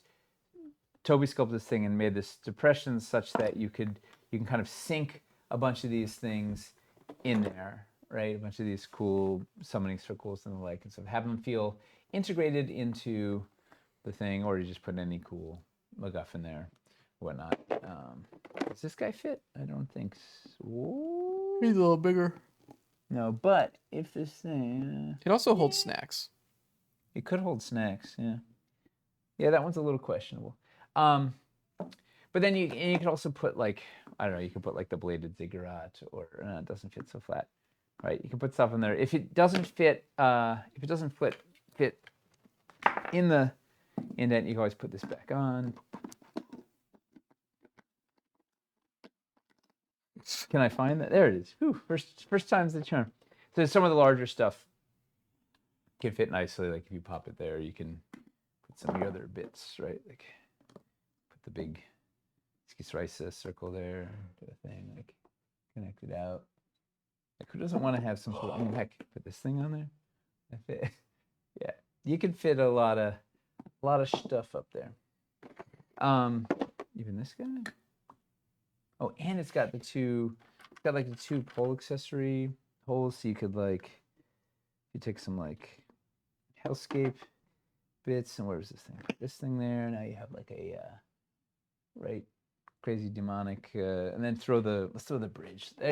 This rope bridge is going to be like the MVP. We're going to just want to put it everywhere. Right. Bridge going to the crazy summoning circle. Yeah. Boom, boom, boom. All right. So then, and the same thing on the other side, right? We can pop. You can pop the little lid out if you want to have something go through it. All right. So that's the core functionality of the monolith. And the lid doesn't do anything else special other than just be a lid. But you know, what's that? You could totally have two of these. Absolutely, like the pole. You know, in fact, since you asked. Yeah. Whoa. We got this is the ice one. There. Put the longest ones on and see what that looks like, and we can make it smaller if we wanted cage tighter. Wow. Am I missing the group? Nice. Oh, whoa. Yeah. Hey, it's like fire and ice. Oh, yeah. Oh, that's fun. Double monolith. That's a duo lift, man. Yeah,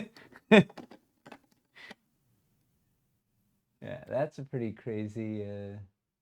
Wow. There's something waiting to happen there, right?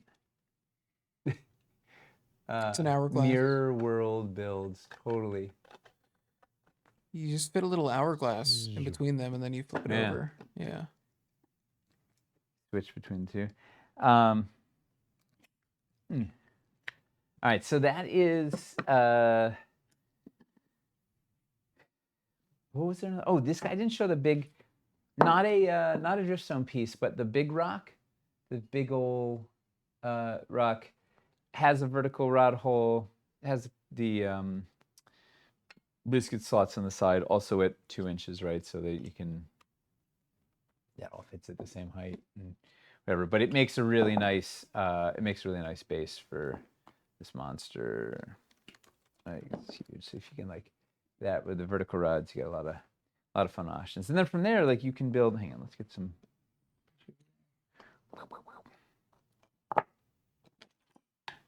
All right, once you have this thing all built out, like we want to put, let's put some stairs coming down.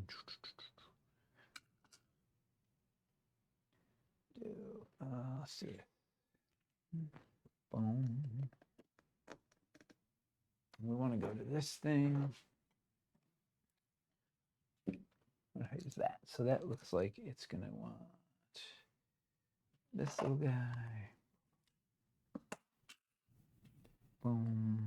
Can we just get rods and floating stands? I don't know if we sell The those on their rods are own. bundled with.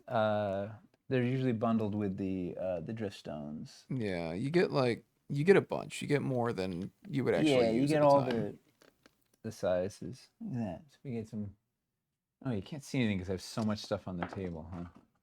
Yeah, it's really really it's a lot of It's noise. hard to imagine. I get a cluttered table.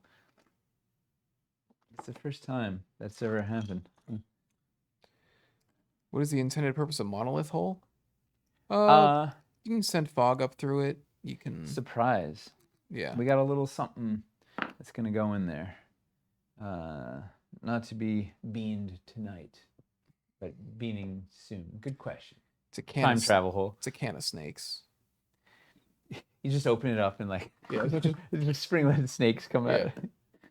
Imagine we miniaturized the can of snakes gag into like a little treasure chest or something. Mm-hmm. You tell the players to open it and they'll shoot the thing out. Every $750 you spend, you get a can of snakes. That free can of snakes. Yeah. We can connect the guy over here. Let's put a thing over here. So what questions do people have? What do they want to see or understand better? I have to supply PPE with the pack for eye protection. Yeah. Yeah. Perilous peanut brittle. Nice to have a rods and stand pack at some point for replacements when they do occasionally break. I think we do have spares at the office in case somebody needs them, so we can send them out like that. I know we've talked before about just having packs of pegs and stuff. Pegs, packs of rods, packs of all the fun things people need. Yeah. The sandworm skull. Oh yeah, the worm that never was needs to come through. Anything to cover the top pole holes? I don't think so. The top pole holes? You don't really see those unless you're these little guys, like up above it. Either that or the vertical. You mean the vertical? Yeah. These guys? I think you don't really see those unless you're looking at it straight down. Yeah, we don't have any. We don't have a peg or something. A design, a bespoke filler for those currently. As in general, they're hidden. Right, they're kind of like hidden in the crevices between the stuff, which shouldn't be too killer. Desert paint scheme tutorial will probably be before the campaign closes. I don't know. Do you have a clear base with a hole so it can be used with any rod? No, we do not. No, we do. It's just not pictured here. We don't have it yet. It's part of the new stand system, the multi-prong stand system. It is not appearing in this stream. Sir, not appearing in this stream. Yeah. Sir, arriving at the office next week, hopefully. Paint scheme, please. Brown. Yeah. A couple of steps and then repeat. Yeah, just do some browns. I don't ask Amy. I'm sure she'll figure it out by now. I was gonna show. Okay, I got a couple. I got two other things I got to show before we get all the questions. But I just kind of wanted to build. What's the all-in going to be for the campaign? I don't even know if we know yet. Don't know. We won't know what the all-in is until the pledge manager because we don't know what we're going to unlock. Yeah. So it could, it's because we want the all-in to include all the whatever stretch goals we unlock, and there's some pricey, some pricey beasts in there. And I don't know what quantities. So there's a lot we gotta figure out there. This guy wants to be over here.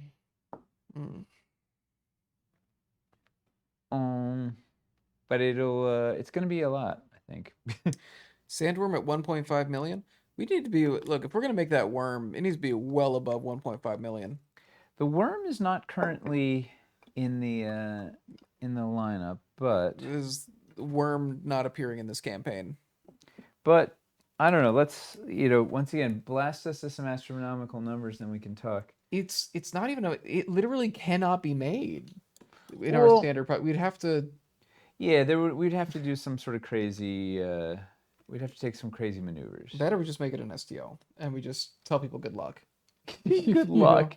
You know, Here's your STL. Good luck. yeah, figure out how to support this, and yeah. Oh, you're already too high.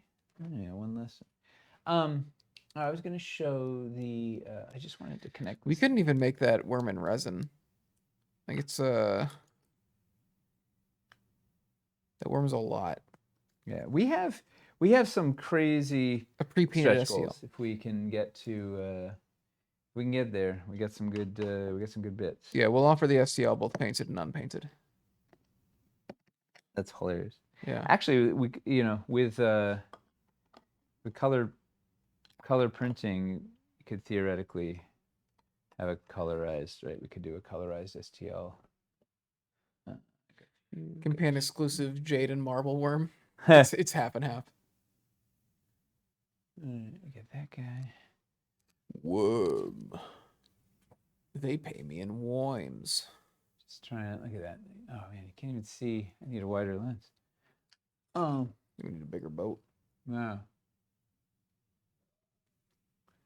These are all like this is all elevated right by 2 inches. That is the space. end of Shadowbringers in Final Fantasy XIV. That's what we're looking at. You know, what we could also do. Let's get these guys. Get a little Michelle magic here. Get that up here. Modular worm. A head, tail, straight, 45 degree. That's what we do. We break the worm down into several pieces that we then produce, and then You just get. you You have to them buy it in together. 4 different packs. Yeah. We just go to Tyler and we're like, all right, we dropped modular ships. Instead, what we want to make We got is modular modular worms. Something even less logical. That's pretty cool. What was I going to show? Oh, okay. So I'll stop playing here. We're going to. This is going to show another fun little bit with the driftstone. So those are. So hopefully, you can kind of envision there is a lot of potential for some multi-level madness. And don't worry, we'll do like a crazy compatibility build or two and show off some of the ideas. But first we gotta show this. Multi-level madness sounds like a PSA film of warning people about like working for Cutco or Cutco. or Mary Kay or yeah. Oh, multi-level marketing. Yeah. Oh, that's funny. So it's Reefer Madness meets multi-level marketing. Yeah. Oh, I love that. Yeah. So we have. So remember our magic number, 3.14.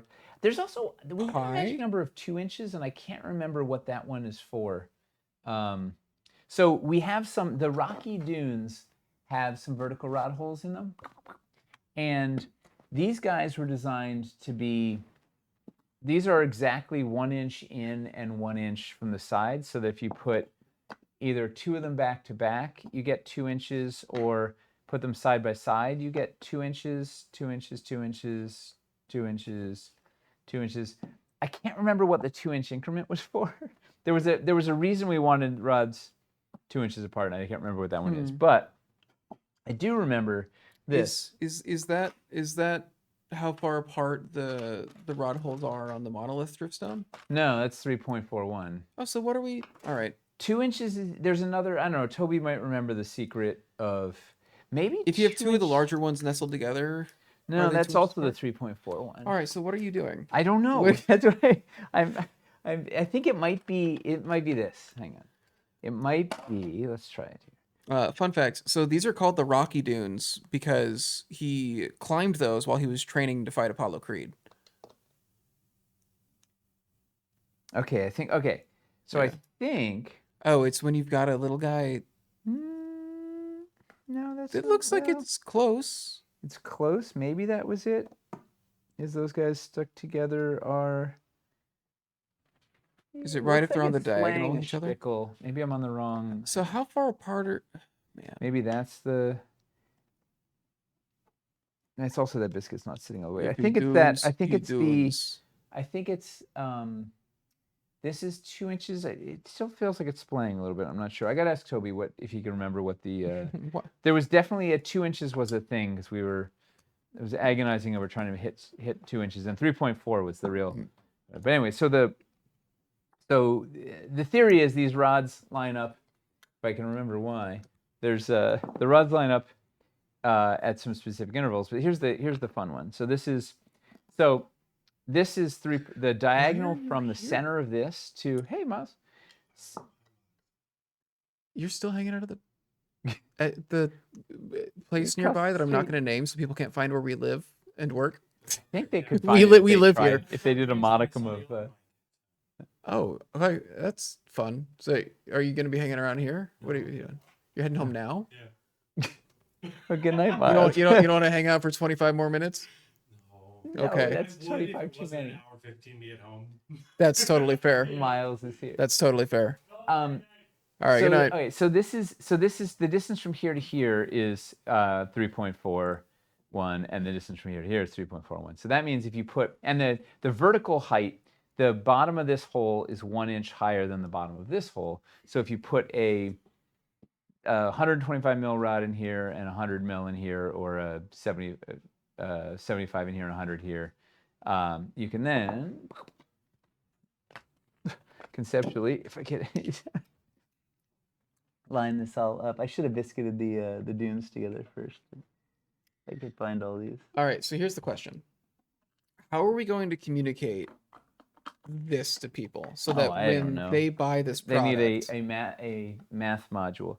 So you can then, so this is, I was told there'd be no math. If you have two holes laid out in like a chess knight pattern, You will never communicate. Well, there this. you go. We need to include a little pamphlet. We were being punished for not learning metric. You will never communicate this. Yeah, just show them, they'll get it. Well, also people will find some of this stuff. You know, I we think, can on their we can own, put it in hopefully. videos or whatever. But Yeah, but it's a lot of information. That's Yeah. part of the challenge with a lot of our design is some of the stuff is, I don't want to say it's invisible, but it's like there's a lot of repeated sympathetic geometry buried in this stuff that's often hard to communicate. So, Yeah. so you can do this thing or two of the nested, right? That same 3.41 distance is for the two nested regulars. So the Rocky Dunes become a great base for any of these bits. As well as, if that wasn't enough, so we got over here. Cave entrance dune. Remember this thing?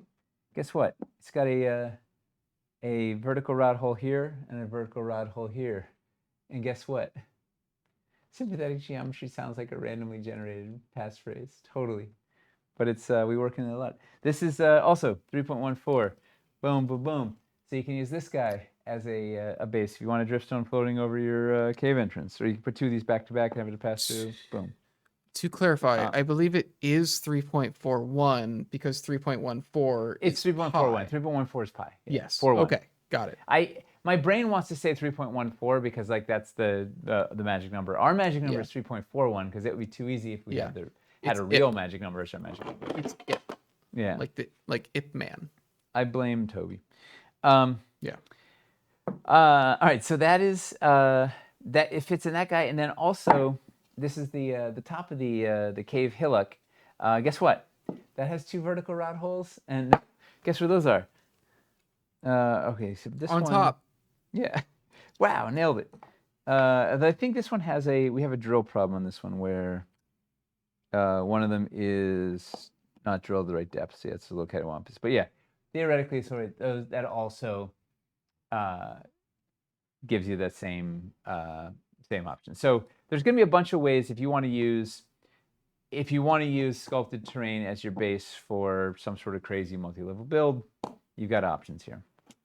A lot of options. We had stuff that you may not even realize is going to make your life easier until you're there building, and suddenly you discover your life was easier because of that magic 3.41 number. Okay, it's fun. Like this guy, you can also do two of these guys. Well, why I'm using the one that has a bad height, I don't know. Are there any questions before the final exam? Yeah. Oh, as it's posting like real diagrams in the Discord. Oh, amazing. Yeah, literally the night move comment. Yes, if you've got a bunch of the two, Yeah, this is the vertical as you have well. a bunch of the twos, and you've got it like a night move. So you've got the twos kind of built into each other like this. You go 1, 2, down and 1. then 2 over. Yeah, That makes it a that 3.4 diagonal distance is from 3 this to this. Yeah. Amazing. Measuring stick 3.41 inches long. Yeah, we're gonna like this There's- is a very specific. There's a reason that we're on 2 inches too. I gotta find. Oh, it's gonna drive me crazy. But anyway. So yeah, there were a lot of thought into where the vertical rod holes were, so that you would have, we would sort of, hopefully without thinking too much, you'd be able to just do these cool multi-level builds and just have stuff kind of line up. Feel like sort of magically it'll line up and you'll be really excited about it. Oh, guess what? Also, this one's exactly, it's centered on the 1 inch back from here and from here. So if you are, how to work, if you're building like this, you've got, this is now at the 2 inch mark. Also, and then I guess, let's see, that's too long, so I don't know where. And that yeah, 2 inch mark's gonna be really cool for something. something. Yeah. Yeah. We put it in there for, there was a thought, there was a reason. Well, a lot of thought goes into this stuff, and sometimes a year later you don't remember all the reasoning behind it. All right, so I think those are all the key pieces. My head hurts. Yeah. Yeah. So are people ready for the final exam, where now we have to ask them, did repeat all the things that they learned tonight? Yeah. What did people learn tonight? What are we discovering? What else was I going to show? I grabbed a bunch of. Oh boy. Well, I do have a final bean, but we'll wait till we get to like 8:55. Oh, I wanted to see if this would fit.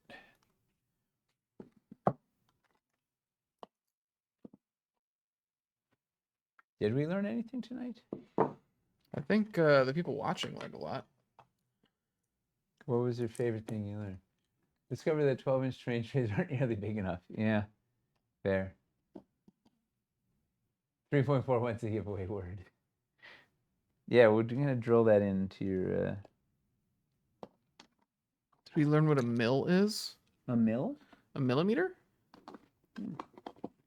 Millimeter is a great measure. All right. Mother-in-law? Very cool stuff. Yes. All right, so I wanted to see how well. Holy moly! And so this is just. Well, I guess this is two of the systems. This is the. Well, It's actually, the it's got the dunes in it too. Dunes plus the just some. I was trying to see But mostly we went through if the I White could Stone. put like a wizard townhouse-esque. So if you do the diagonal with the dangle room, it pretty much fits on this big monster. Obviously, you could then extend out. Right, you could get a little more playable space around. With where do we want to put this guy? Maybe we put you there, and maybe you'd put your door there. What's coming after this? So I know where to invest time-wise.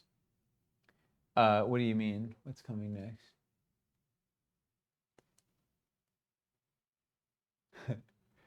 Well, you know, we got Cities Reforged 2 coming down the pike. Figure a way to hinge the rods. And and these are feet. Oh, that's hilarious. It's like a Baba Yaga Yeah. thing. You can like. Well, you know what we could do? Okay. It's an Alibaba Yaga. Amazing. You win the internet tonight. Thank you. You got it this time, Chris. Thank you. Don't get cocky. What campaign after Cities Reforged 2? We told you guys we were going to do Cities Reforged 2.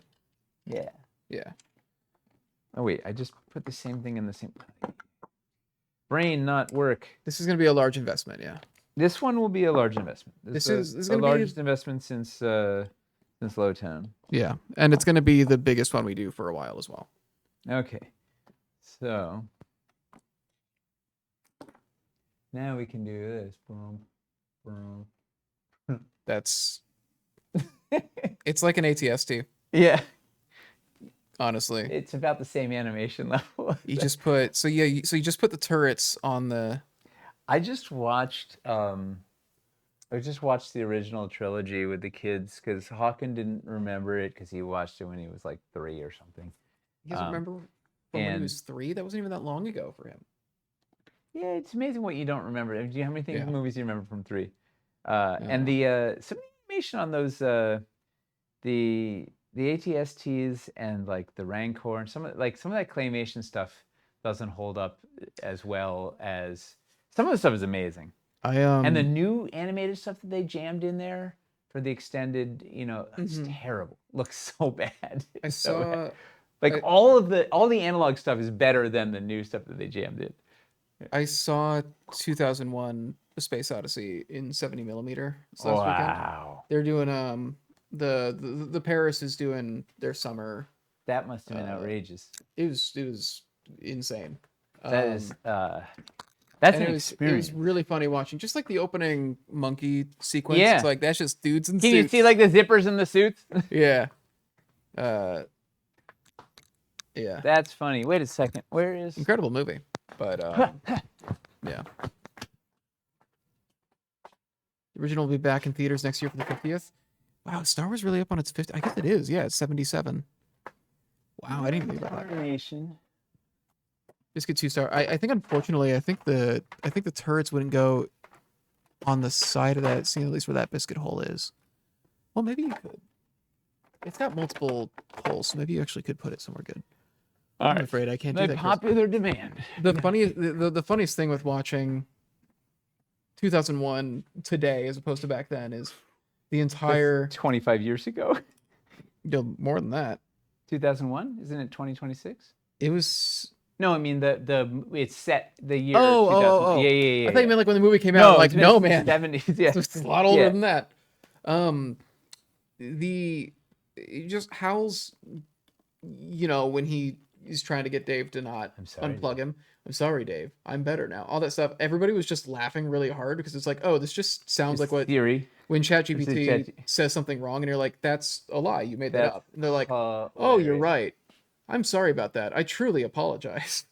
I won't do That's it again. It literally just sounds exactly amazing. like that. Pretty much all the stuff with Hal, everybody was just laughing at pretty hard just because of the context of. Yeah, in modern context, it's like this is if we got anything from today, it's this.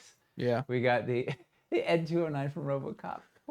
it's pretty good. It was whose idea was it to put these on the sides? That was Well, I said to put the blasters on it. I thought it was in chat. I think someone in chat also said it. Yeah. I think Paul did. Yeah, it's funny. What are the Ewoks of DF? Miniatures. Oof. I don't know. A little kobold? Good catch, Dave. You're right to call me out on that. From now on, no. All right, Dave. That sounds great. Wait, Transformers the movie is 40 years old next month? Holy moly. I didn't even know Anthrax Shia is LaBeouf 40 was years that old. too. Need some googly eyes, totally. That's the one with the Weird Al song in it, right? Which one? Transformers the movie. Is that the one that has the Weird Al song? Dare to Be. I don't think so. I It think has. Dare to Be Stupid. Yeah, Does it really? yeah. It has a. I remember the epic like 80s It has a sequence that Housing. is. It takes like a weird pivot and just gets very silly for a bit, and it has a sequence set to a Weird Al song. Yeah. it has Orson Welles as Yes, Orson Welles is in it, but then because it has like the like dinosaur robots in it. yeah, the Um, Dinobots, Grimlock. Yeah, the Dinobots. I think that's when the Weird Al The thing comes into. It's been so long. Dare to Be Stupid. It has the right. It has You Have the Touch in it. That was Orson Welles' last film. That's hilarious. Like that his final. He couldn't It's handle his it. peak. Like that's it. I'm done. I can do no more. He couldn't handle it. That's unreal. Any? It's with the Junkians. Okay, so it's not with the. Oh, is the touch with the dinosaurs? I can't. It's been a minute. Yeah. Any questions about how the Driftstones function, or is there anything I should we should demo when we do the hands-on. How is it floating? How's what floating? The Driftstone. The touches when they open the Matrix of Leadership. Oh, right. That's such a silly name. Equip the Matrix of Leadership. Holy It's moly! got some real like put on the armor of justice. Oh, that nestles really well. This is these are biscuited together, and guess what? 3.41. Whoa. I know, it's almost like we had an idea when we were doing some things. A sand paint of the old Aranthor Mountain Elemental. That would be such a weird deep pull.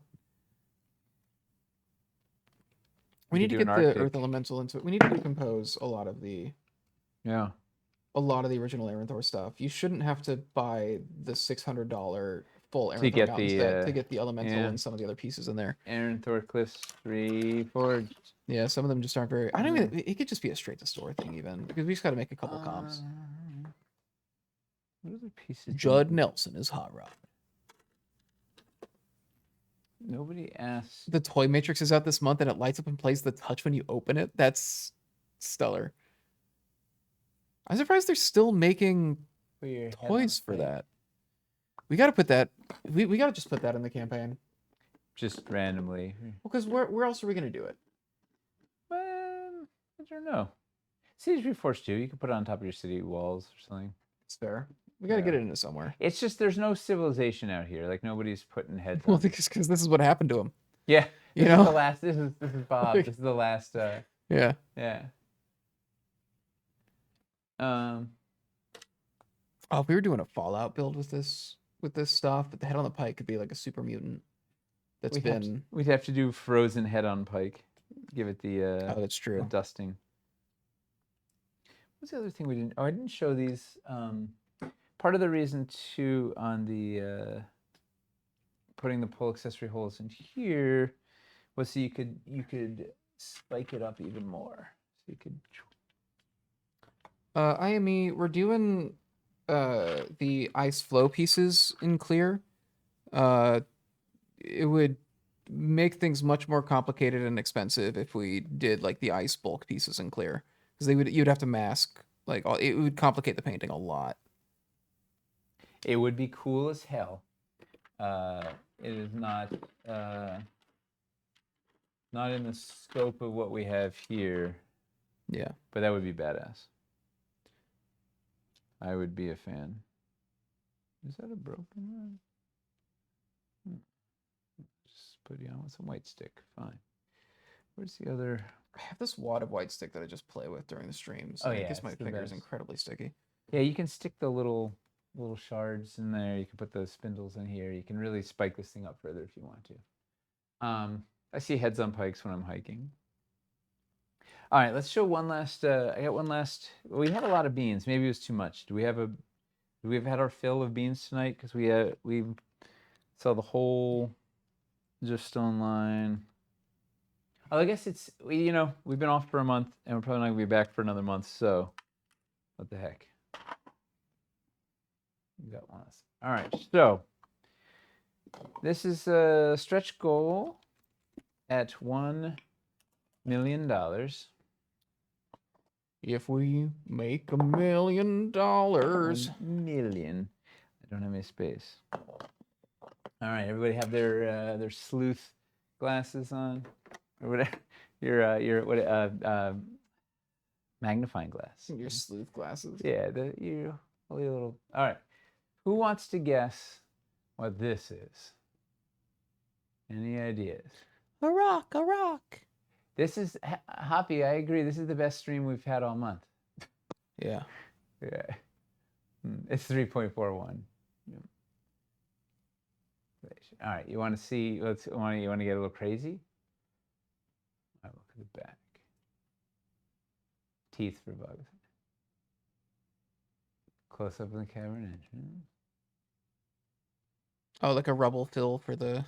That's odd, right? Cave entrance too. It's got a. Yeah, what does that do? All right, we got it. Boom, transitions. So let's get a transition.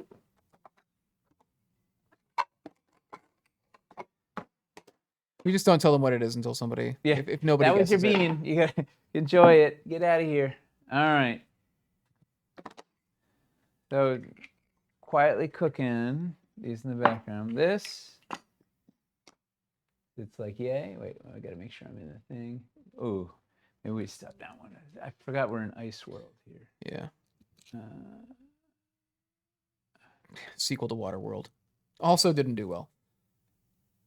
It wasn't worse than the original. The original was already pretty bad. the But- original. There was a sequel to Waterworld. I was saying Oh, this one. yeah. I was like, wow, moving too fast. All right, so this is the transition piece that nestles right up against. So we're not calling them trifectas because it only does one thing essentially because it's really weird, right? It's a weird shape. It's not like the trifecta ledges were designed to do a bunch of interesting things. This is just a it's just a transition up to escarpments. We are not painting in different escarpments. But we're letting you, by popular demand, we're letting you connect if you want to build in line with your escarpments. We're going to give you an option. We're going to do a full family of these guys at 1 mil. Unlock that, and you'll open up some transition play, so you can then do some neat. It's a transition bank. To be able to do some neat compatibility bits where you can do some elevation using your escarpments if you want, and all of them will have the full family of, what is it, 5? There's a straight, a short straight, convex, Yeah, a large convex, and a concave. Yeah, so it's those 5 guys. Burgers and fries. Boop, boop, boop. So you can do that. You may find additional uses for them, yes. But the primary use is going to be doing that. It's this fun, right? So, and then, of course, maybe some people will do some really cool custom paint on their escarpments or whatever.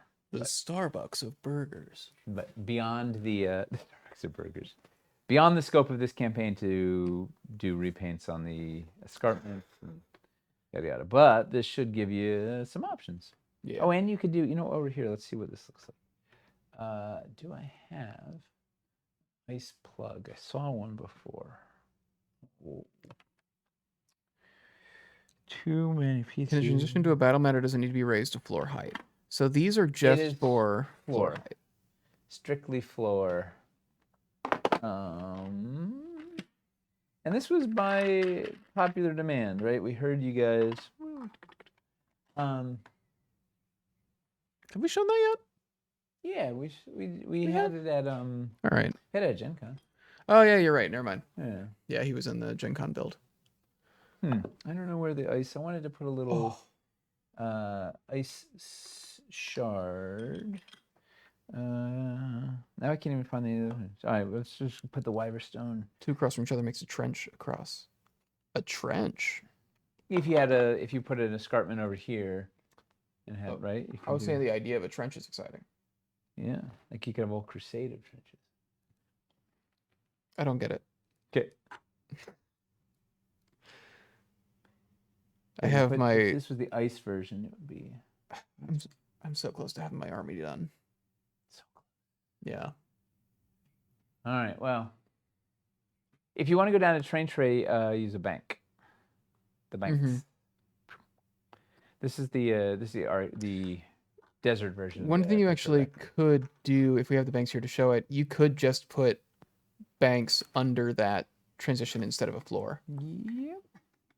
It's a little long. You'd want to be, maybe it's You really want the 2x1s. yeah, have like a floor or something. That But would like be the it's, perfect. you can do a pretty quick transition down if you use the banks though. Yeah, do that 2x1s. Yes, this will also be in sand. It's not just a snow. thing. Yes, just anything that is snow based is also sand based. Like obviously not the specific sculpts, like the palm trees are only in sand and or in desert, and the ice flows are only in Arctic, but most of the things are in both biomes where it makes sense. All right, so hopefully it needs to be 3.41.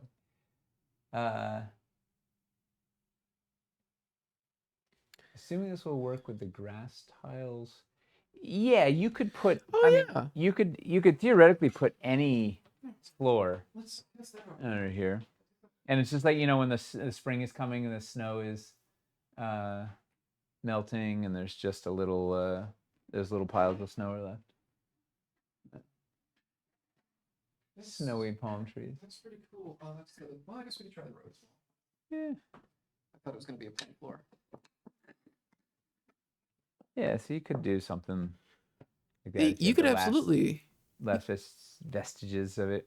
You could also do some interesting like if it was sand, you could do something neat like sands drifted Mhm. up on a thing. If there was, I don't know. There's some options. So let's you transition to any floor. Here. So. Yeah. Oh. And your road is looks snowed in. That's kind of cool. Yeah. Yeah. So hopefully it's something to look forward to. Yeah. Damn, look at this table. So, Yeah, you made a real mess. yeah, first Um, time ever. Oh The- God, the that's big that's stack of tragic. stuff everywhere. that is Look at it. tragic. I thought I was gonna do some crazy shenanigans with the scaffolding in between, whatever. I don't know. We didn't need it because there were plenty of shenanigans cooking. So I don't know when we're gonna be back again. I've been pretty jammed up trying to get Perilous up and out. So I think at the bare minimum we'll get you one stream a month, and ideally, hopefully more than that. And then once we launch, we'll probably be streaming a lot. Mm-hmm.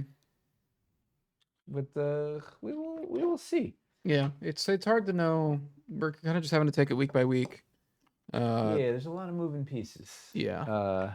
And time is the biggest killer. Like there's a lot to do, and I have a lot of things that I have to like. I will be bottlenecking other people if I don't get them done. So Yeah. that's the big driver. But what should we cover? The next Perilous stream. What would be something people would like to learn more about? Yeah. Is there anything you guys have know is in the campaign that you've seen that you like want to see more up close or see how it works? Understand. So here's the main thing: is better. like we'd shown the drift stones and the rocks, but we haven't really fully explored everything that they can do. So that was kind of the point of this was let's go really deep on the drift stones. Gonna be Wildlands level of expenditure. What was it? That's what we're hoping for. Yeah. But we're gonna be doing Oh, well, we don't need that anymore. that was a prototype. We don't need that anymore. We be fair to ask for set compositions. Oh yeah, by that point we should probably have some. The sets compositions are essentially locked, with the exception of like one or two tiny little fiddly bits that may change on a couple of them. The pledges are almost locked. Treasure chests are still in flux. But yeah, we have what was 235 or 240 sets. Like it's a lot of sets. There's a lot of things. We got terrain trays and texture mats and battle mats and desert this and Arctic that and universal this and stretch goal that. And it's a big one. It Start saving. something nice about it though. We're increasing the stretch pay to 6 months for this campaign. So if that's helpful, we're gonna be doing that. That is fun. I don't know if there's anything. I'm trying to think of anything else to say. Planned launch is October 27th. Is our current plan. Tuesday, October 27th. Yeah. Yeah. Which is essentially kind of the last time we can launch and still run a 3-week campaign before Thanksgiving. Yeah. That's the big driver. Be done. Not run through the holidays. Yes. We can take a long rest. Yeah. So. Recoup. And then probably pledge manager January or something. Yeah. We'll open late pledges up pretty quickly after. Like, thankfully, GameFound has things set up where we can just open up late pledges right away.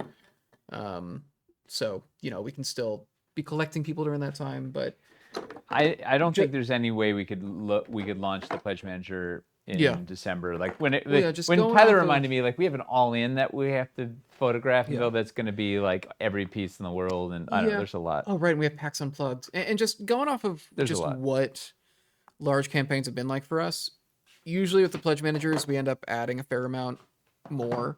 Yep. So it just takes more work to get those ready Yep. compared to something like Caverns Reforged or even Cities Reforged. So, Yeah, we want to make Yeah. sure we do it right. Don't make any errors. I mean, we'll still make some errors, but we try to give ourselves time so that it's less can't painful. think of a single thing we've messed up. No, ever. No, flawless. Yeah. Flawless victory every time. All right. Well, Well, thanks for Yeah. hanging out. Thanks for staying up late. Rabbit, everybody over in Europe and yeah. Hong Kong. Oh, geez. Yeah, actually, Hong Kong's morning, isn't it? It's like Yeah. Someone in Hong Kong just had a really early day. thanks for watching instead Same of with working, Australia. You know, We don't know what the all-in's going to be yet because we don't know what stretch goals we're unlocking. Yeah, the all-in is gonna.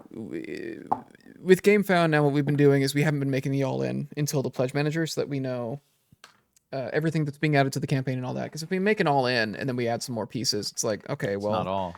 what are we gonna do about this all-in that we've already sold? So And we don't yeah. have any. So we're not like the pledge bundles aren't getting any stretch goals added to them. Yeah. Um, It's gonna be like Lowtown, where the pledge bundles Yeah. are gonna be they'll be locked, and Yeah. we'll have treasure chests. Yes. We still have a lot more to talk to you guys about, and we'll go over it whenever we're on stream again. And I'll try to answer stuff in the Discord, whatever it is we can. But we still got to hold on to some info, just as we finalize things. But yeah, Yeah. But we got it's like 10 weeks or something. You got time to ramp up the excitement. Yeah. Thank you for hanging out. Thanks for all the good chats, all the good ideas, all the excitement, all the questions. And if nothing else, we know we can make the the ED-209 from RoboCop out of yeah, Weatherstone. and that was a victory. honestly that's the gaming crossover we've been missing. That the world has been asking for it. Any updates on the replacements? Not current. Which Is the dungeon stuff, I assume, is that in I the? think it was in production. Oh, it's in the container. It's in the I container. think the with Cities container that's Reforged. late. I think the entrance risers are also in that container that's still on the way Yeah. for cities. Yeah. So we don't know when yet. I would say late September at the earliest, but when we actually have the container and we know when it's happening, then we'll be able to talk about it. But we're just waiting for those things to arrive. It's probably closer to October. Yeah. As I think we're going to get the pledges out before replacements. Although I guess replacements come here, so I don't know. Yeah. Eric has a plan for it, You but it's just all have the he's the program. bot. He's Yeah. he's the key man and all that stuff. So it's gonna he only has so much time and He's the key master. he's the Yeah. key man. He's the gatekeeper. But it's in the works. The international shipping, not fun. No. Not, Everybody should just move here. Yeah, they should move Yeah. the factory and the humidity here that you need. Yeah. And off we go. Well, we'll just make it in Florida. There's no humidity. If we It's need humidity. There's no No. humidity in Florida? No, it's known for being completely dry, a welcoming, dry environment. Everybody loves Florida. Got it. I wasn't sure if it was just like a dry heat. No, it's like the worst. Like I figured it was swampy. It's a swampy bayou, Yeah. mosquito-infested, gators. It has both gators and crocodiles. So that's how you know you're doing something right. That's wild. They must have like a lot of street wars. Street wars. Yeah. Like West Side, Yeah. like West Side Story. They're Yeah. they're like dance fighting, crocodiles and alligators dance fighting. Yeah. You're perfect. Well, on that note, All don't right, guys. get into any dance fights until we see you next. Thanks for All right. hanging out. All right. Goodbye, Stay everybody. away from crocodiles Yes, please. in Florida. All right. What's that? All right. Taco Bell. Goodbye, everybody. The best.